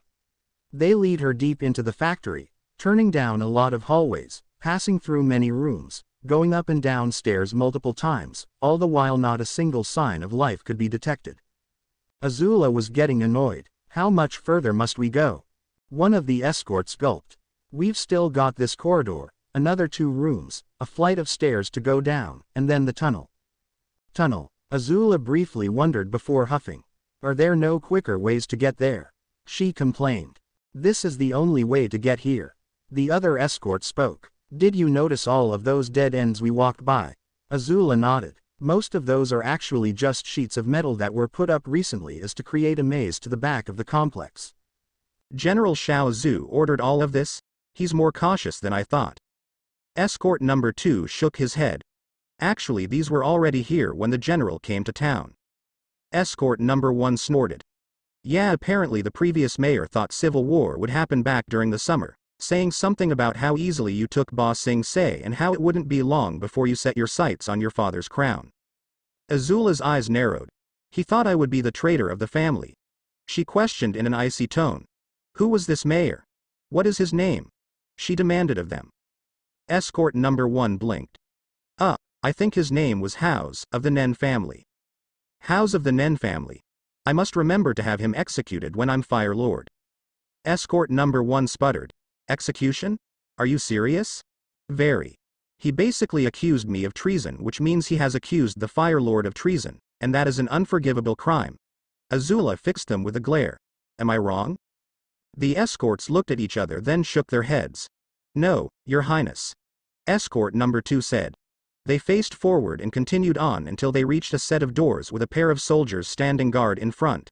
Not much further now, Princess. Well, it's about time. Azula grumbled to herself as guards opened the doors. Azula was pretty sure they were below ground level, and the earthen tunnel beyond the doors proved her to be correct. There was another pair of guards on the other side of the door that bowed to the princess as she passed. The tunnel was bigger than she thought, being about 3 times taller than the door. Torches lined the walls all the way from one end of the tunnel to the other. The main entrance to the base were a pair of large iron doors sealed with a firebending lock that would require 4 simultaneous fire blasts, a trio of guards standing outside. They stepped out facing the door, escort number 2 joining them, and together the 4 let loose blasts of fire. The door unlocked and slowly started to open, the guards bowing to Azula as she passed. Finally. This is the beginning of my path back to glory. Azula thought with glee as she walked in. The base was a huge cavern, huge enough for Azula to idly wonder if it was natural, and if it wasn't, how did they get it this big?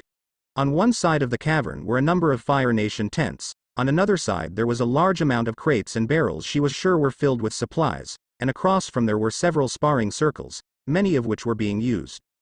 Azula gazed around with a frown. There were far less soldiers here than she expected there to be, just over 100 men. Is this the entire alliance? Azula asked with unease.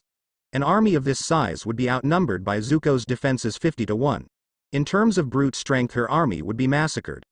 Azula banished that thought from her head. That didn't matter. Brute force wasn't Azula's style anyway. She preferred to outmaneuver her opponents. Escort number 2 shook his head. These are all the men in the area. Our entire force is scattered throughout the Fire Nation. Azula felt some relief at that. Though she has faced, and prevailed over, worst odds, and was sure that she could find a way to win the day with the resources that were in front of her, Azula wanted to even the playing field as best she could and gather all the strength she could get. One thing she learned on the day of the comet was that there was some truth to the phrase, strength in numbers. If she had waited until after she was crowned Fire Lord to banish everyone, she wouldn't be in this predicament. No, Azula shook her head, she shouldn't have banished those people, period. She decided weeks ago that those were foolish choices made during moments of weakness. Azula looked at the 2 men standing on either side of her and stepped back, suddenly feeling uncomfortable being between them. In fact, she didn't feel comfortable being in this place with all these people she didn't know anything about. She glanced behind her and saw that the door was shut, trapped. She started to panic, her breathing getting harder, as thoughts of these people turning on her raced through her mind. Azula clutched her head. No, not again. Get a hold of yourself. Princess. Azula looked up at her escorts who were looking down at her curiously. She had apparently dropped down to her knees. Are you all right? Azula shakily stood up. I'm fine, just a little dizzy. If I could find a place to lie down. Of course. Right this way, they said before leading her to the tents. She was tired, that's all it was.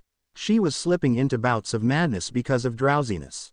Azula just had to make sure she was well rested at all times and it wouldn't happen again, she was sure of it. There was nothing more to it than that. Naruto yawned as he pushed himself up on the bed. He didn't realize how tired he was until he hit the mattress. He felt so much more energized than he did last night. He glanced around the room and did a double take at the curtains and the orange light coming from behind them. What the? Frowning, Naruto walked over, opened the curtains, and peered outside, blinking in surprise at what he saw. The sun was setting, already halfway below the horizon. It wasn't even midnight when he fell asleep and he was just now waking up in the late afternoon. Well, that explained why he was so refreshed. Who knew time travel was so exhausting? Although immediately pulling an all-nighter while carrying a person and making all those kage bunshin probably didn't help. Naruto threw on his clothes, got his things together, and hurried out, tossing the key on the reception desk as he ran by. Naruto had planned to have learned more about the world and already locating Jiraiya by this time, but that idea was now shot. Or maybe not. The young shinobi took to the rooftops. His master was known as many things in Konoha. Legendary Sannin, author, super pervert, and spy master. Jiraiya was a master at gathering information. Naruto had to admit that, and after 2 days of being here Naruto was sure the man had gotten all the info they needed to get started on their quest. All Naruto had to do now was just locate the old perv. Landing on a building in the center of town, Naruto closed his eyes and made a one-handed seal. When he opened his eyes they were no longer blue, but now they were like black and white spiral discs, with the black swirl emanating from his pupil, like a hypno-circle. Raibigan, Psychic Eye. The Raibigan has several abilities, some unique to itself, and some similar to other doujutsu, and tracking was one of 3 abilities the Raibigan was better at than any other doujutsu, in his opinion. Similar to the Byakugan, the Raibigan could see through solid objects and its range of vision was even greater than the Byakugan's, or at least his range of vision was greater than Neji's, and yet it wasn't considered one of the 3 great doujutsu. His eyes started to spin as he started to scan the town for any sign for his master, double-checking the all bathhouses, bars, and hot springs. His eyes stopped spinning and he sighed. Jiraiya wasn't here, there wasn't a trance of him to be found in town. That meant to find the man he would have to expand his senses even further. Naruto groaned. It's normally a bad idea using this technique when I'm out in the open without someone watching my back, but I really don't have much a choice. He formed the ram hand seal. Kusawake, Pathfinder. The whites of his eyes started to glow in a yellow-white color, making the black spirals more prominent, while a line of white light, invisible to the naked eye, ran from his feet, over the side of the building, down the street, and out Wangjin-Huo, far out of Wangjin-Huo. Images of rapidly passing scenery flowed through Naruto's head, finally stopping at the image of an island. Naruto's eyes faded back to the normal black and white Raibigan, then back to his normal blue. He turned northeast and frowned. What the hell? Why is he so far away? And he's on a freaking island, which means I can't get there on foot. Well, I can, but it's gonna take almost 3 days to reach him, if he doesn't move, that is. Hopefully he knows to stay in place until I find him. Throwing one more glare off in the distance, Naruto jumped down in an alleyway and walked in the street, hood pulled over his head and hands stuffed in his pockets. A group of soldiers stopped on the path just outside of Wangjin-Huo, Colonel Wong at the forefront. Wong stared into the town. We'll find her here, he announced. The soldiers gave the scarred colonel bewildered looks. What makes you say that? We couldn't find any trails for us to follow, one soldier asked. Since we've been chasing her, Princess Azula has been headed in this direction. That village we searched yesterday is the only town between here and where she got away the other night, and even after our second check this morning before we left there was no sign that she had ever been there. Wang explained as he steered his rhino into town. Search every inch of this place. She will be here, if not now then eventually, and we'll be here to catch her. Xiao Zhu walked into underground base and headed straight the command tent with a frown on his face.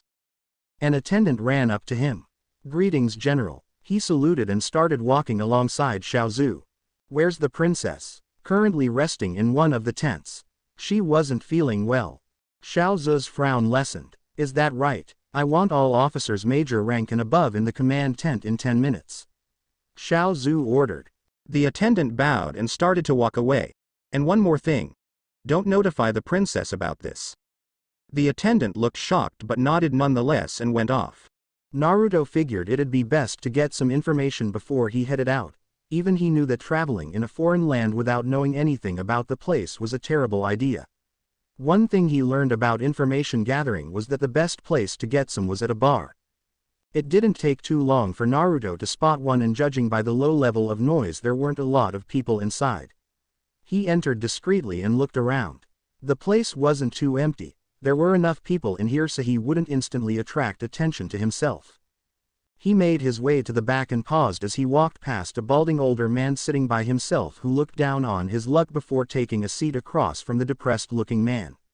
The man glanced up at him, taking note of his short stature. Can I help you? Naruto glanced off to the side. I hope so. I could use a quick tutoring lesson. Tutoring? The man sneered. Does this look like a school? This is a bar, kid, and you're not supposed to be here, so scram. Naruto raised his hands up defensively. Hold on now, I can make this worth your while. He pulled out a bag of coins and tossed it at the man. The man peered into the bag and widened his eyes. 20 copper pieces, 20 silver pieces, and 20 gold pieces. He looked back up at Naruto. The offer is tempting, very tempting, but I won't be much of help. I'm a laid-off factory worker, not a teacher. He tossed the bag back to Naruto. Do you know about the current state of the world? Naruto asked. The man nodded. Naruto tossed the bag back. You'll be fine. The man pocketed the bag. Lim. So what do you mean exactly by current state of the world? Naruto scratched his head. Well, I know the Fire Nation was at war with other lands for 100 years and that's about it. Who were the other lands involved in the war? Naruto got the feeling he just said something extremely stupid, judging by the way Lim was gaping at him in disbelief. You don't know who was involved in the war that was fought by the entire world? Lim asked slowly. The entire world? Naruto sputtered. Lim nodded. Yeah, all 4 nations. What, have you been living under a rock? After the Fire Nation wiped out the air nomads, we started attacking the Earth Kingdom and Water Tribes, almost wiped out the Southern Water Tribe. We briefly conquered the Earth Kingdom a few months ago after Princess Azula conquered Ba Sing Se, but then the Fire Nation started the war. Naruto screamed. That little. She made it sound like they were forced into war. Something the man said just occurred to Naruto. You said wiped out. You mean like their army, right? Lim shook his head. No, I mean the entire civilization was destroyed. Seriously, how do you not know this? You also said they wiped out another land, the Water Tribes? No, we almost wiped out the Southern Water Tribe, while on the other hand we weren't able to do much to the Northern Water Tribe. Lim leaned in and started talking in a low voice. It's rumored that Ozai's big plan to finish things in the Earth Kingdom was to use the power of Sozin's comet and burn the place to the ground just like we did with the air nomads. So one nation was destroyed, another was half destroyed, and the last was going to be destroyed. What was the cause of the war? Territory issues. Someone crossed into someone else's borders and it was taken as an act of war? I guess you can say that. Fire Lord Sozin wanted more territory and crossed into other nations to get some, and that was taken as an act of war. As children we were taught that this war was our way of spreading the prosperity of the Fire Nation to the rest of the world. Lim snorted. What a load of crap. How about spreading that prosperity throughout your own nation, giving it to others? Naruto clenched his fists. So this was all just because a maniac wanted to rule the world. A woman from the next table scoffed. Ha! That's giving him too much credit if you ask me. Both males turned to the average-looking lady as she pulled up a chair. If it really was about ruling the world, then our borders would have expanded into the other nations. Didn't we do that with the Earth Kingdom colonies? Lim asked dryly. The lady gave Lim a flat look. Yes. But tell me why after we defeated the air nomads we didn't take the air temples. Or why we didn't have any bases or settlements in the Southern Water Tribe when they were so much more helpless than the Earth Kingdom. Naruto and Lim blinked and looked at each other before shrugging. Because we never had any use for the temples, especially after we killed the dragons, and there's not a single person from the Fire Nation who wants to live the South Pole. This war was nothing more than senseless destruction. She hissed. Committing genocide isn't spreading prosperity, and if that plan for burning the Earth Kingdom down succeeded, that would have meant that 100 years and millions of lives were wasted for a giant, barren wasteland. Naruto and Lim blinked. Wow. They both said. You know, I've never thought of it like that. Lim said. Kinda makes me more ticked off at the royal family. So who do you support? The woman asked Lim. Lim shrugged. Well, I definitely don't support those maniacs Ozai and Azula. Naruto's head snapped up at the mention of Azula. I'm waiting to see what Zuko does before I make a decision. What are you talking about? Naruto asked. Lim sighed. Seriously, how do you not know? Right now the Fire Nation is split on who should rule. Zuko, Ozai, Azula, Iroh, or someone else outside Sozin's line. Why is it split so many ways? Naruto wondered. Because the Fire Nation is also split on the decision of stopping the war. The lady answered. Those who want the war to continue want either Ozai or Azula on the throne. More so Ozai than Azula because, well, he was the previous Fire Lord and he's not an insane teenager. That's true. Lim spoke. But on the other hand, people aren't too keen on following a Fire Lord who can't firebend and decide Azula is the better choice. And then there are those who think neither one of them are fit to rule and want to do it themselves. I've been informed that Colonel Wong is here searching the town for the princess. Xiao Zhu told the men gathered before him. They were silent for a moment before a middle-aged lieutenant colonel spoke up. And you're telling us this why? The other officers nodded in agreement. Sending a messenger would have been sufficient enough. Hell, he didn't even need to tell them, period. He should be able to handle this himself. So you know what excuse to give the princess when she asks why she can't go out? Xiao Zhu said. Speaking of the princess, she's the reason why I'm here. Scenario A is a go. Many of the officers sighed in relief. A long-mustached colonel looked a little disappointed. Scenario A, that's almost a shame, she had such potential. So what's being said about her is true then? An older goateed lieutenant general asked. Oh yeah, it's true. This morning I caught her talking to her father. Xiao Zhu told them. The men cringed and groaned. Does she think that we're the Phoenix Alliance? A young major asked. Yes. Azula's been completely isolated in that facility, so she doesn't know where and how the rebel factions are known to operate. Xiao Zhu explained. The mustached colonel sighed. So we're really going through with this plan of yours? Xiao Zhu looked at him. Don't tell me you're getting cold feet? No, I'm just thinking about how difficult this is going to be. The old lieutenant general scoffed. Well, of course. Installing a figurehead is not an easy task. Maintaining one is even more difficult. Xiao Zhu smirked. Yes, but we of the Black Fire Order will be successful. Why does everyone betray me? Behind the tent Azula listened in, fists clenched, teeth grit, trembling in rage. How dare they? These trash had the audacity to write her off as crazy and then try to manipulate her and seize her power. The fools wouldn't even know what to do with such a position. They're military men, not politicians, they wouldn't last a week. Azula thought with contempt. She wasn't going to let them get that weak though. And things aren't much better on the anti-war side of things. For Zuko, it's not so much that he has supporters as it is just people going with the flow of things. The lady explained.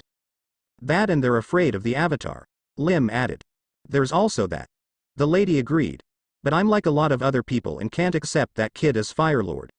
In the course of 1 year he went from being the banished prince to the fugitive prince to the redeemed prince to the traitor prince to Fire Lord, and he betrayed a lot people during that time. Who knows what he'll decide to be and whose side he'll decide to be on next. And Iroh's no better. Who's Iroh? Naruto asked.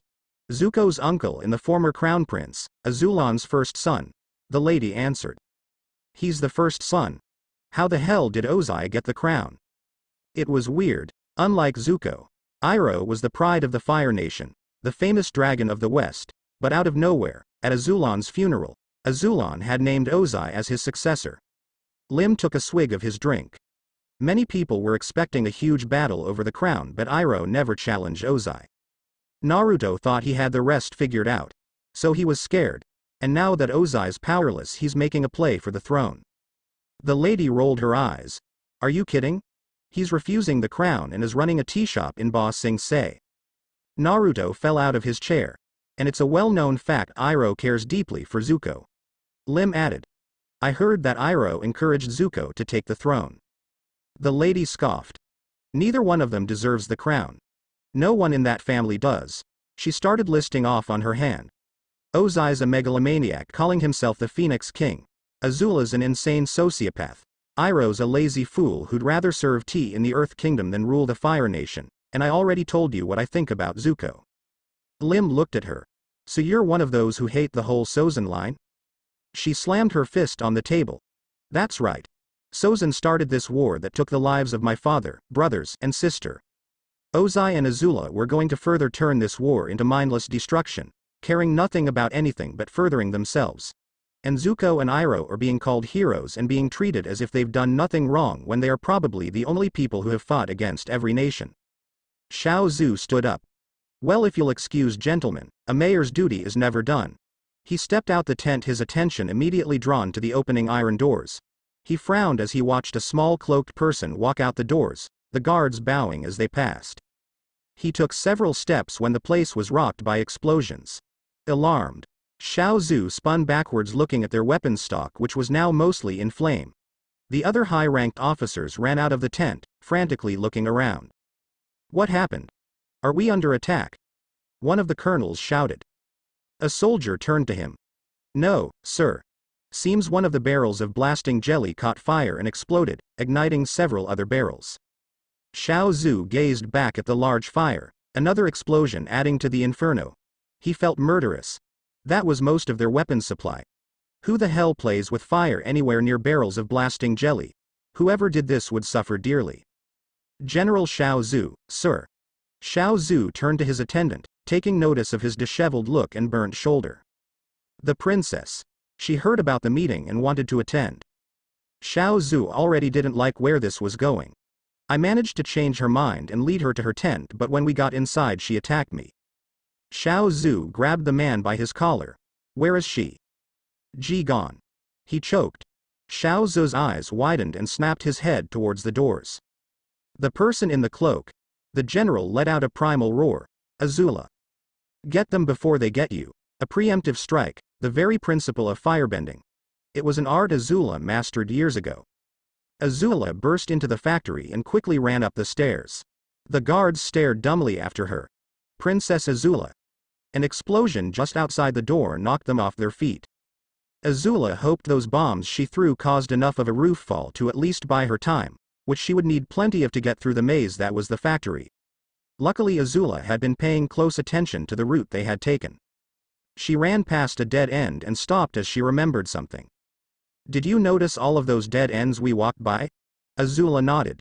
Most of those are actually just sheets of metal that were put up recently as to create a maze to the back of the complex. Azula stared at the wall, an expression of determination on her face. Taking a deep breath, Azula dropped into a wide stance and rotated her arms in wide arcs, electricity trailing from her extended fingers. She brought her fingers together, then thrust her hand out. A bolt of lightning shot forth and struck the wall, blasting a hole in the wall. Azula smirked and jumped through the hole. Naruto was silent for a moment. Is Azula really as dangerous as you say? Oh yeah. Lim nodded. The Earth Kingdom capital, Ba Sing Se, for 100 years we were unable to conquer that city. Even Iroh, who laid siege to it for 600 days, was unsuccessful. But Azula, with just a couple of her friends, conquered it in like a week. Naruto's eyes widened. Crap, he jumped out of his seat, ran towards the door. Hey, what's wrong? She asked. I royally fucked up, he called back. They watched him get about halfway to the door before he stopped and ran in reverse back to the table, jogging in place. One more thing. Is the current avatar a good guy? The pair blinked before simultaneously answering. Yeah. Naruto's mouth was pulled in a thin line while his eye twitched. He nodded to himself. Oh yeah. I'm so kicking her butt. Then he ran out the bar, tossing a bag of coins at the lady, much to her surprise. Not only did he just prevent a crazy princess bent on world destruction from being captured, he also helped her make contact with her army. Jiraiya would have to wait. He had to do something about this now. What exactly he was going to do he didn't know yet. Just as he exited the bar, Naruto slammed into something and was knocked off his feet. Well, this is a great start, Naruto thought sarcastically. The thing he ran into groaned. Hey, watch where you're going, you little hey, it's you. Naruto looked up at the angry face of a soldier and his group of friends. Yep. Great start. In hindsight, creating those shortcuts may not have been as helpful as Azula wished.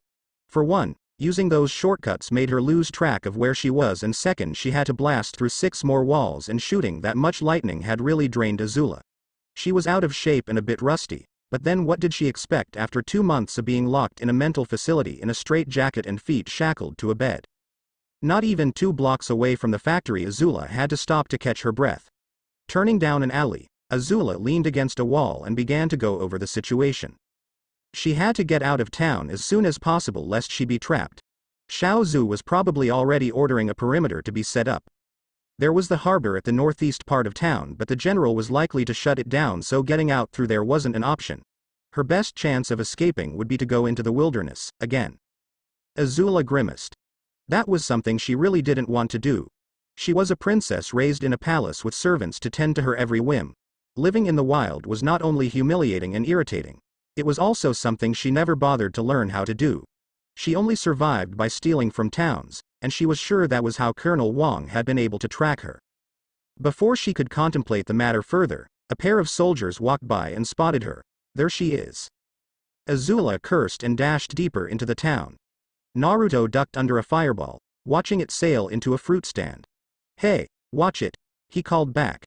Several more fireballs flew at him, forcing the young shinobi to roll out the way. Gritting his teeth, Naruto sprang forward, turning down another street.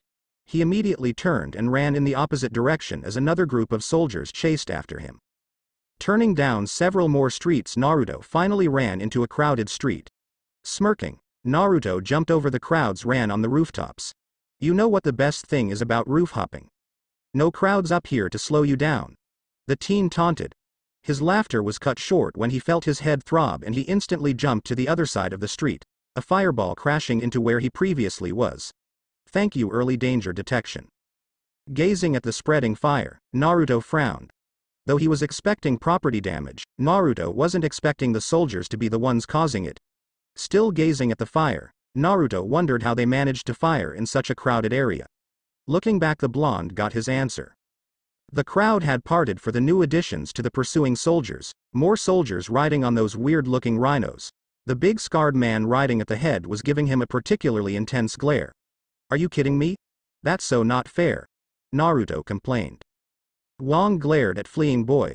Do not lose him. He's our only lead to Princess Azula. Naruto almost stumbled. He turned angrily to the soldiers. That's why you're chasing me. Because of her. Naruto's EDD went off again. He leapt, hearing the familiar whistle of metal cutting through the air. He looked down at the arrows embedded in the roof, then over to the Yu Yan archers running across from him. They fired more arrows that Naruto countered with several kunai. You know, normally I'd play with you for a while, but I'm just not in the mood for that right now. He threw a kunai with an explosive note attached to it ahead of the archers. The Yu Yan looked at what they thought was a badly thrown knife, and the slow-burning paper tied to it oddly before they were thrown back by the explosion. Naruto jumped down to streets, having run out roof to run on. Looking back, he saw that he was still a good distance ahead of the soldiers and was steadily widening the gap between them. You and your freaky-looking rhinos will never catch me, he started laughing obnoxiously. Just then more than a dozen soldiers entered the street ahead of him. It's the kid from last night. Naruto yelped and turned down another street with the soldiers right behind him. Just when I thought you couldn't get any more pathetic. I don't have time for this. In case you haven't noticed, I'm being chased here. Kyuubi growled. You should be tearing through these fools instead of running away. Are you kidding me? Do you know how many firebenders there are behind me? I don't stand a chance against them. You're such a moron. Kyuubi sneered. Did you forget that you're in the past? Things are different here. Like what? Like how benders in this time period are much weaker than the benders in our own. Really? Naruto was skeptical. You doubt me? At this point in time mortals mainly fight using bending.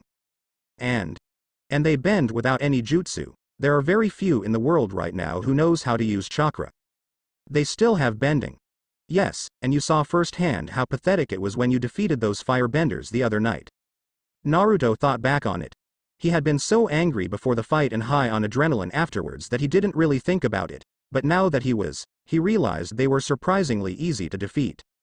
He's never had such easy time against a firebender, and the fact that there were several of them made it even more shocking.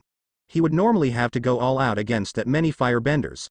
All of the benders I've ever fought before had been Chunin level or higher.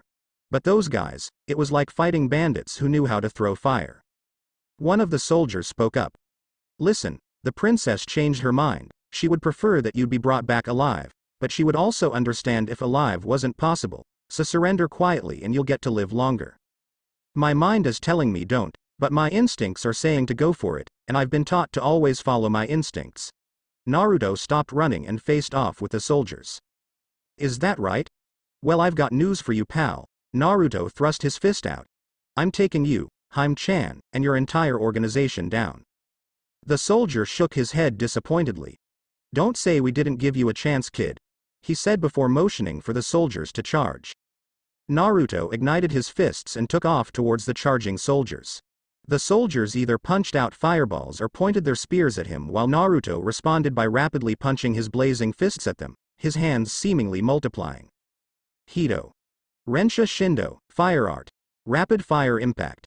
The charging opponents clashed and were now standing back to each other, both sides in an attack stance. Seconds passed before the Fire Nation soldiers collapsed. Naruto straightened up and turned back to them, looking at them with his fox-like squint, innocently scratching the back of his head. Wow, you guys do suck. Still looking at the fallen men, Naruto thrust his arm to the side, dispersing the fireball that had been shot at him. He turned his head at Wong, whose hand still extended from his attack, and his men. Hey, enough with the fire blasts already. I'm not your enemy. Wong narrowed his eyes. I'm supposed to believe that after you attack my men in these town guards, and aid and abet a fugitive? Naruto nervously chuckled and rubbed his neck. That was all just a misunderstanding on my part. I thought you guys were. Although it is hard to believe that a pipsqueak rose flamer like you defeated any of my men, Wong said. Naruto froze for a second then twitched. Did he just say, pipsqueak? He asked himself in a low tone while still smiling. Wong turned to some of his men. Is this runt really the one we're looking for? Naruto twitched some more. Runt? He muttered darkly. The men cringed under their superior's stare and nodded. Yes, sir. But like we said, he's stronger than he looks, a soldier said to their defense. Wong turned back to Naruto, studying him for a bit before scoffing. He looks puny to me. Naruto started twitching more violently. Get him. Wong ordered to another bunch of men as he turned back to the first group. Expect a re-evaluation of your qualifications as soldiers when this is all over. For you to lose to some punk kid as embarrass, a body flew right between them, hitting the ground with a grunt. Surprised, the colonel whirled forward and saw several more of his men flying through the air towards him. Wong rolled off his mount, avoiding getting hit by one of his flying men. Naruto stood there surrounded by awestruck soldiers, his eyes shadowed over and a flaming fist extended out in front of him. That was 3. Naruto said in a soft yet dark tone. You called me, runt, pipsqueak, and, puny. You better watch out, because this puny pipsqueak runt is going to kick your ass. Naruto declared as ran at the scarred colonel, going right past the men surrounding him. 2 firebenders shot at his back. Naruto glanced back at the fireballs and turned around with a roundhouse kick, turning the flames crimson and sending them back with even greater speed and force at the soldiers, blasting them off their feet, and continued on towards Wong. Snarling, Wong and 2 of his men sent streams of fire at the boy. Naruto scoffed at the incoming flames. You're gonna need more than that to stop me. He reared his arms back and inhaled deeply. Hito. Karumir, Fire Art. Fire Dragon Swarm. Naruto unleashed 2 large dragon-shaped blasts of fire from his hands and released a third blast from his mouth. A well-known fact about rose flamers is that not only are their flames the weakest, But also, as children, they lacked the ability to produce the average amount of flames, so the Fire Nation men were not only surprised by the size of Naruto's attack but also how easily it tore through their own flames. Wong and the two men dove out the way of the flames that crashed into the ground with an explosion. Wong rolled back to his feet with a wild look on his face. Attack! All firebenders attack now. Fire came from the front and behind, engulfing Naruto in a large ball of flame. When the flames died down, what was left a burnt log, the young ninja was nowhere to be seen. Wong and most of the soldiers looked arguing around for a sign of the boy while the others stared at the burnt piece of wood that they knew wasn't there before. Suddenly a red light flared above them. The soldiers looked up and dropped their jaws when they saw the huge ball of fire Naruto was holding above him as he hung in the air. He started squeezing the fireball, compressing it until the ball that had started off larger than his body was now the size of his head. Hito. Rairashi Bakuhatsu, Fire Art. Gallant detonation. Naruto grabbed the ball and chucked it down at the soldiers. The soldiers watched the projectile not as intimidated as before because of the new size and even more so as they saw it was going for the big gap between the soldiers. Get him while he's still in the air. Wong ordered, charging up a powerful fire blast himself. But before he or any of the others could fire, the crimson ball hit the ground. A soldier was blasted into a wall, joining his other 4 comrades into unconsciousness. Azula stood over her fallen opponents, panting heavily. Fighting a total of 12 men who weren't master level in under an hour, and she was this weary. When she got out of here, her first priority was going to get back into top fighting form. Boom. The princess spun around and saw an explosion of red flames not too far away. Xiao Zhu gazed at the large rising mass of red flames in the distance. What in the world? Red fire? Azula's eyes widened. Uzumaki, he's still here? It's the princess. Azula looked back at the 3 soldiers running at her. She kicked a blast back that caught one of them and ran away. Why was Naruto still here? What was he doing to create such a huge explosion? And how was this going to affect her escape? Naruto looked at the destruction in front of him. Maybe a B-rank move like that was too much. Buildings were on fire, the street was ablaze, and there was a large shallow crater. Scattered around it were the slightly burnt unconscious soldiers. Whoops.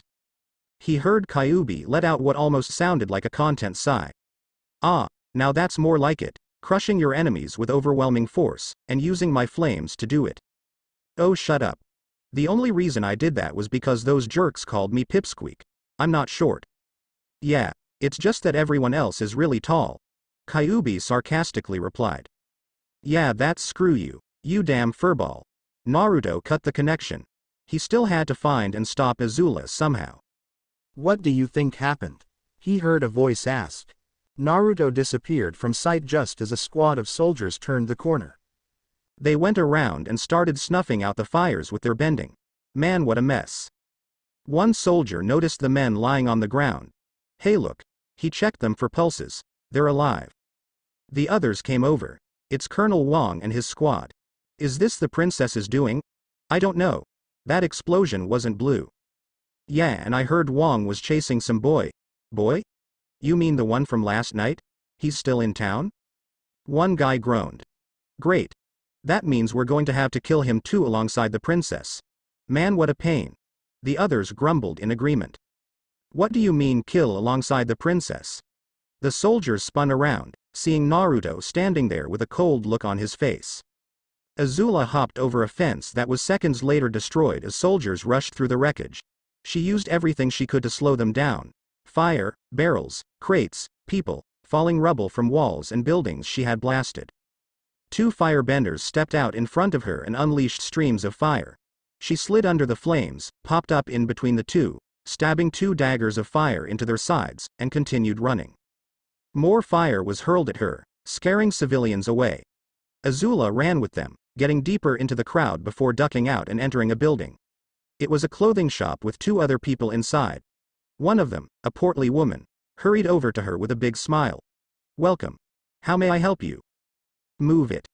Azula pushed her out the way and ran into the back room and out the back way that lead to an alley.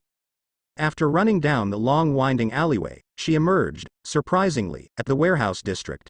Frowning, Azula moved forward, having studied the town layout earlier and knowing that the quickest route out of town would involve crossing through here.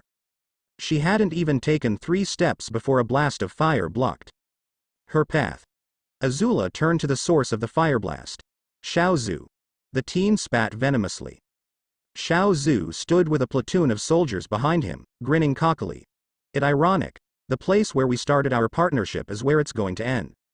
Azula fell into a defensive stance, slowly edging away from him.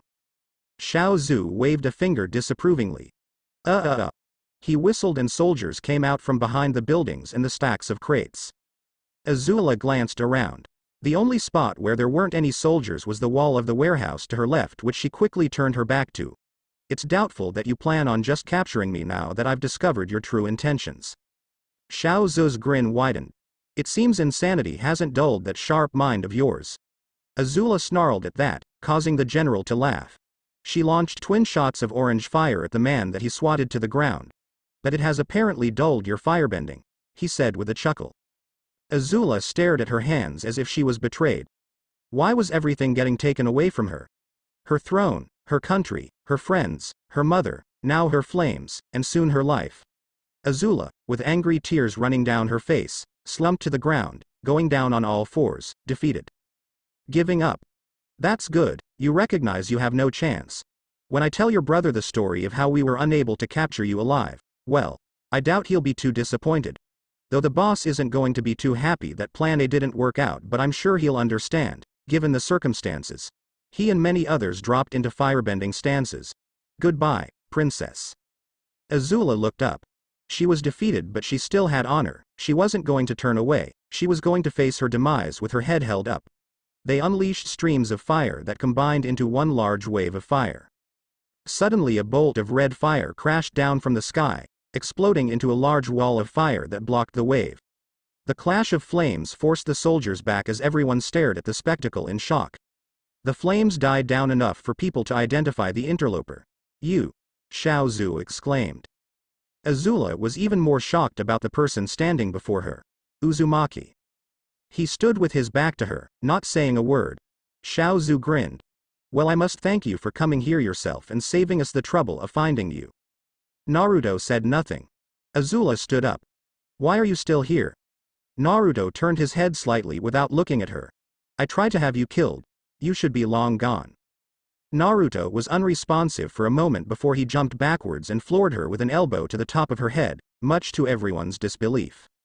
Azula stood up glaring at Naruto and holding her throbbing head. What the hell was that for? That was for trying to kill me, he said, still not facing her. For that you elbowed me. You could have just left me to die. Why did you save me? Didn't I already tell you? Even if they are jerks, I don't turn my back on my friends. Azula's eyes widened before narrowing and she turned her head away.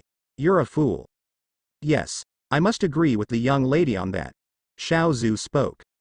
And I must say that you're a lying bastard, Mr. General of the Black Fire Order. Xiao Zhu's eyes widened briefly. So you know? Yeah. I had to beat it out of some of your men. Well, now I really can't let you leave you alive. He launched another blast of fire, his men following with their own blasts, creating another wave of fire. Block this boy. He smirked as he watched the fire wash over the teens. It died, however, when the fire cleared and all that was there were 2 burning crates. They ran off. How? He didn't know. Spread out and a shuriken flew past his head from behind, cutting Xiao Zhu's cheek. Find. He stared at the weapon stuck in the ground. Them. He looked back at where the shuriken came from and found them on the roof of another warehouse. Azula was confused, dizzy, and bit sick to her stomach. She didn't know what Uzumaki did or how he did it, but one moment she was staring at large amount of fire coming at her. Then the next moment she felt like she was getting pulled through a tube while moving so rapidly that she couldn't see her surroundings and ended up sitting on this roof. The firebending prodigy had looked down just as the flames from the attack cleared and the black fire soldiers realized they weren't there anymore. Azula thought they had made a clean getaway, but then Naruto had thrown, with pretty good accuracy, Azula noticed, a shuriken at Xiao Zhu that nicked him. Idiot. What did you do that for? We could have gotten away unnoticed. I wasn't trying to get away, Naruto said as he dropped his backpack and slipped off his cloak. He stepped forward and pointed down at the soldiers. I'm taking you down. Xiao Zhu laughed. Is that right? I saw what you used to block our attack. Rose flames. The soldiers perked up at that, realizing what Xiao Zhu said was true. Some started laughing. Azula thought about running but knew she wouldn't get far, not on her own. Naruto was her only chance to get out of this, but the boy was determined to throw away his life and fight.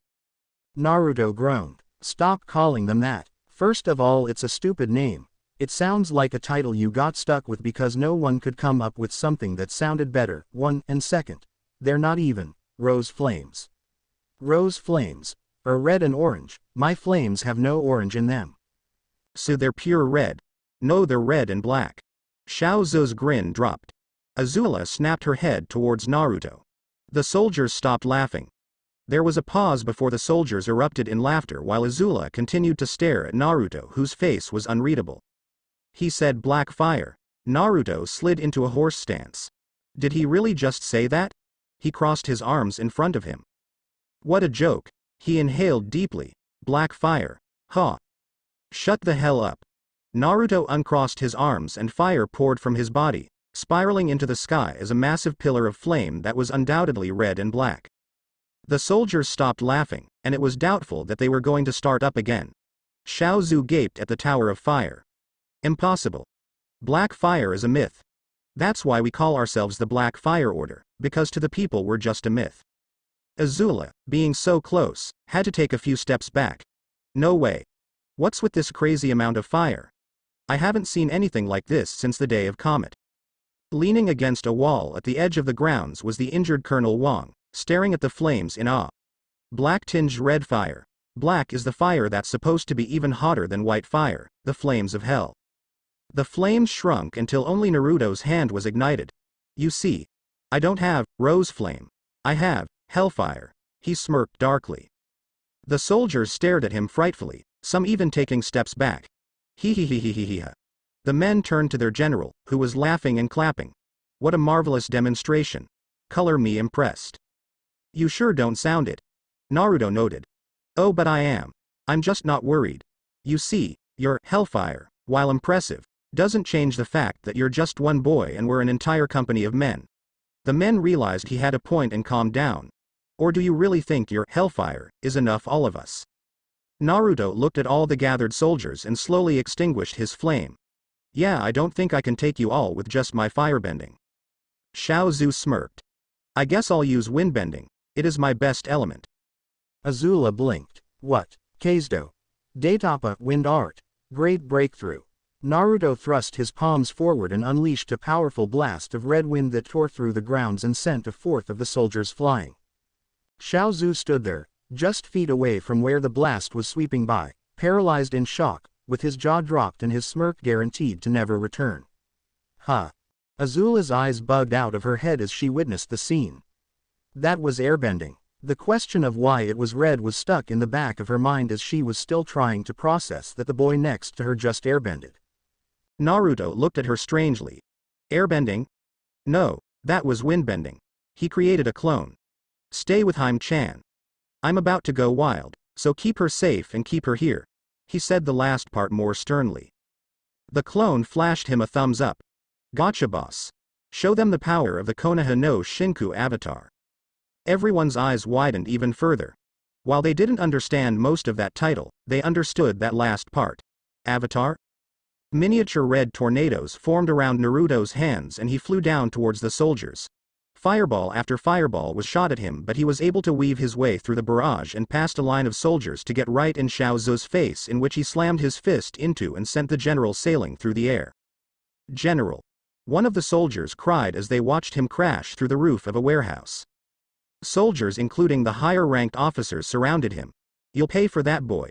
The older lieutenant general growled. Their only warning was his mouth twisting into a smirk before Naruto started to rapidly spin and created a tornado that sucked them, and any soldiers who were too close, up into the air. Azula, still too shocked to take any action, sat and mutely watched the men get launched into the air. As they did, Azula noticed something flying off them. Blood? How? With windbending, Azula turned to the clone inquisitively. You don't know. The clone asked innocently. Water smashes, earth crushes, fire burns, and wind cuts. Azula raised an eyebrow. It's a saying we have about the four elements. There's another version that states water chills, but that sounds lame. He waved his hand dismissively. Wind, cuts. Azula looked down at the original Naruto who was charging at 3 men who shot streams of fire at the boy. He jumped over the blasts and landed behind the soldiers. Before they could fully turn around, Naruto, from several feet away, slashed at one with his arm and blood sprayed from the man's back as he fell forward. One of his partners lashed at Naruto with a fire whip, but he rolled out of the way and stabbed forward with his arm, shooting a thin blast of red wind that cut into his shoulder. The man grabbed his bleeding shoulder painfully and was blasted back by a gust of wind. The last guy punched a fireball at Naruto. Naruto sliced through it and did a horizontal swipe, cutting the man in the stomach. The clone grinned. It's the most offensive type of bending. I mean, how can you block something you can't even touch? Azula frowned as she watched Naruto spit a tornado from his mouth that ripped through a path of soldiers.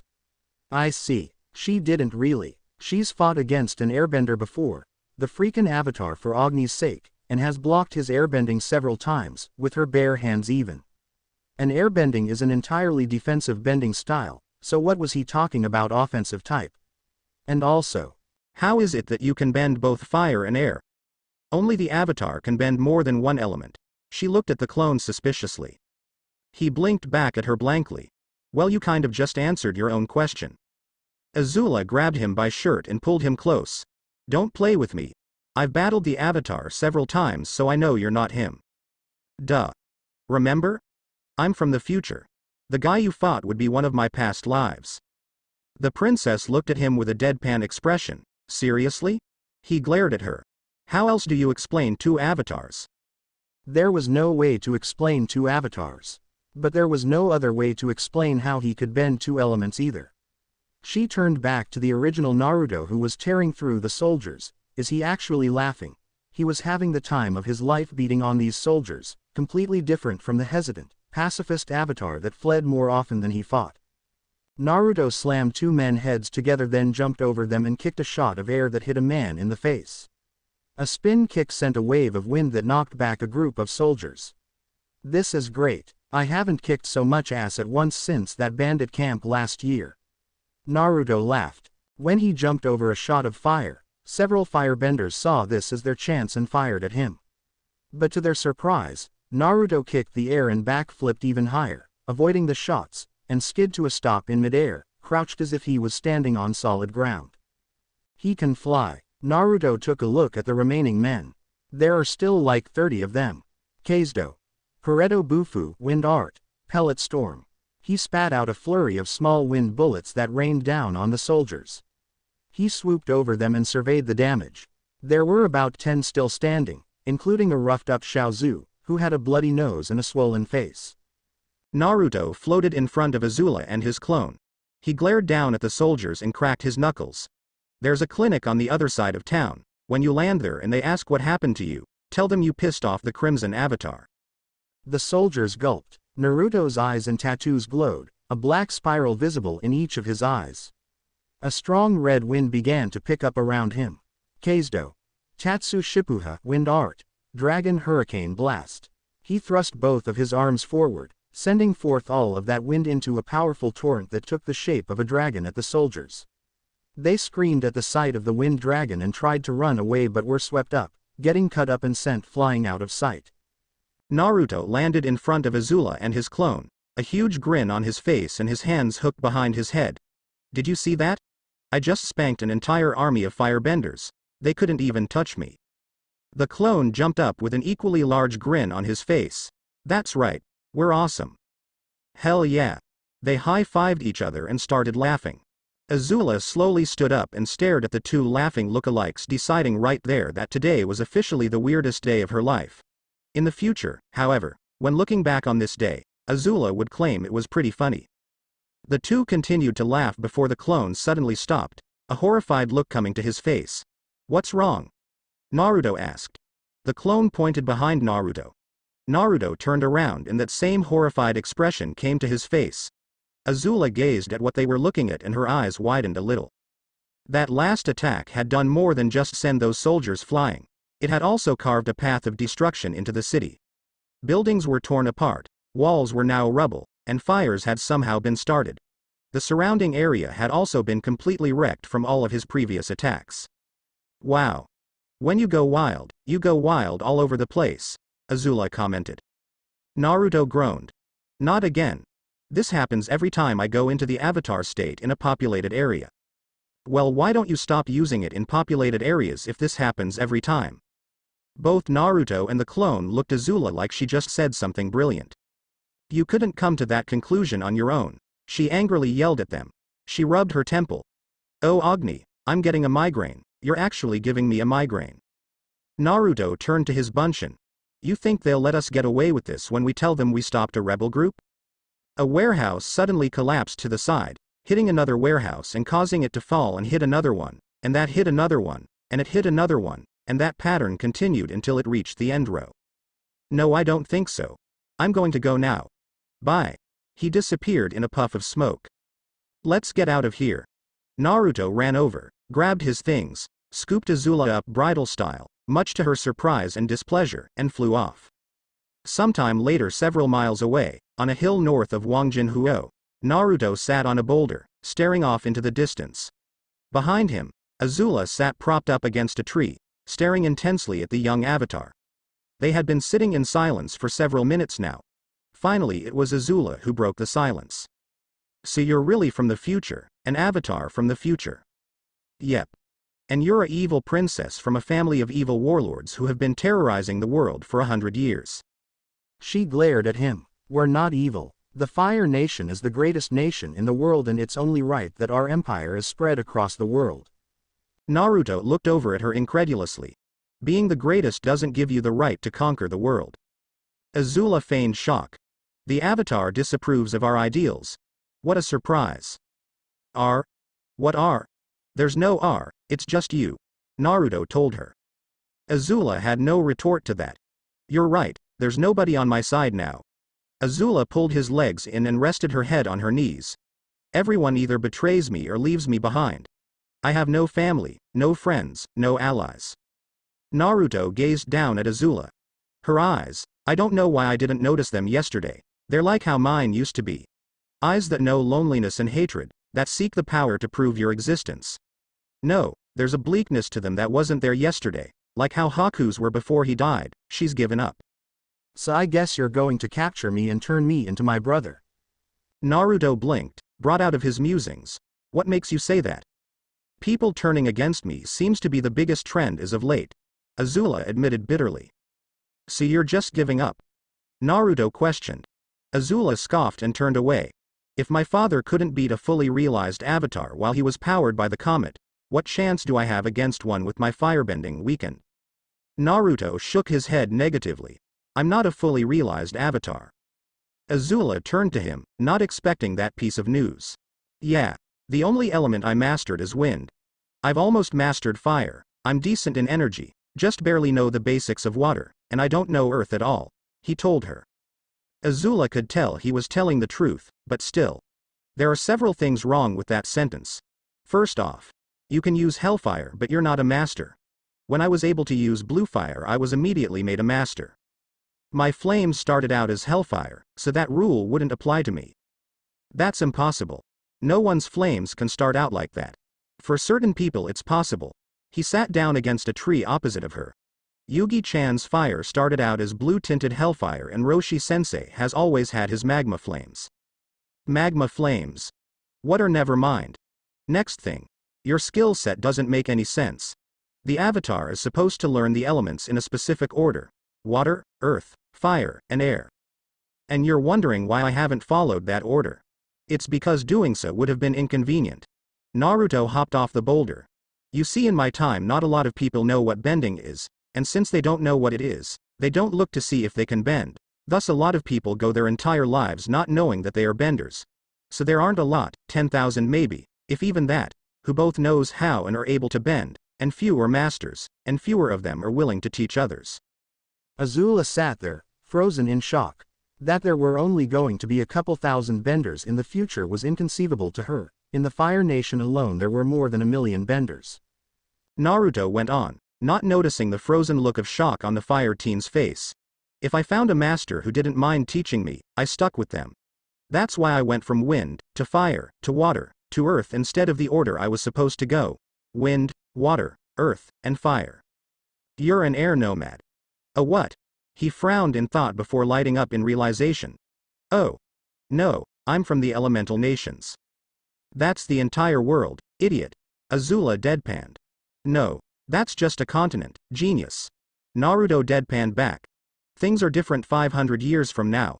Like the fact that there aren't just 4 nations in the world anymore. There's still the Fire Nation, right? Naruto scratched his cheek. There's the Land of Fire, Hai no Kuni. It's one of the 5 great shinobi countries of the elemental nations and the country where I was born. Azula felt faint. I have one last question. What did you mean by energy? Energy bending. The blonde simply answered. And that is? Azula asked, having never heard the name of the art that took away her father's bending. The ability to bend energy. Like this. He raised his right hand that started glowing light blue, and thrust it forward, a light blue rope of energy flying out and wrapping around Azula's torso. Azula looked down at the binding in shock, straining against it, but the rope didn't budge. Time to get moving. Naruto started walking away. Come along, Haim-chan.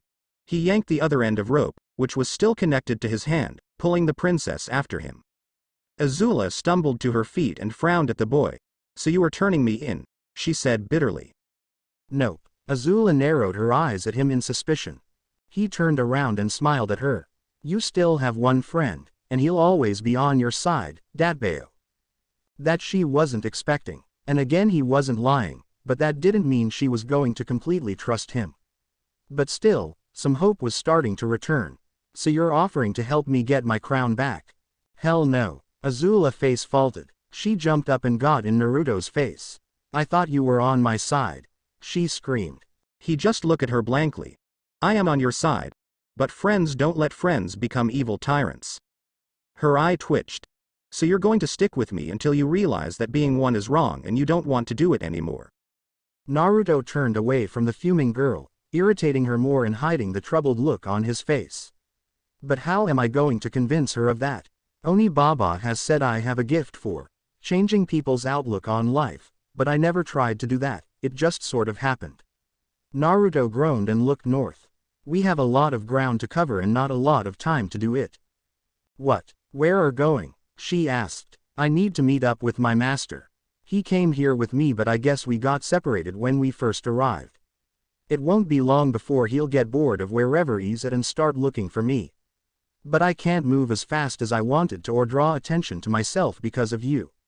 He cast a look at Azula, who huffed and turned away. Naruto rolled his eyes and faced forward. Oh yeah, this is going fun. To be continued.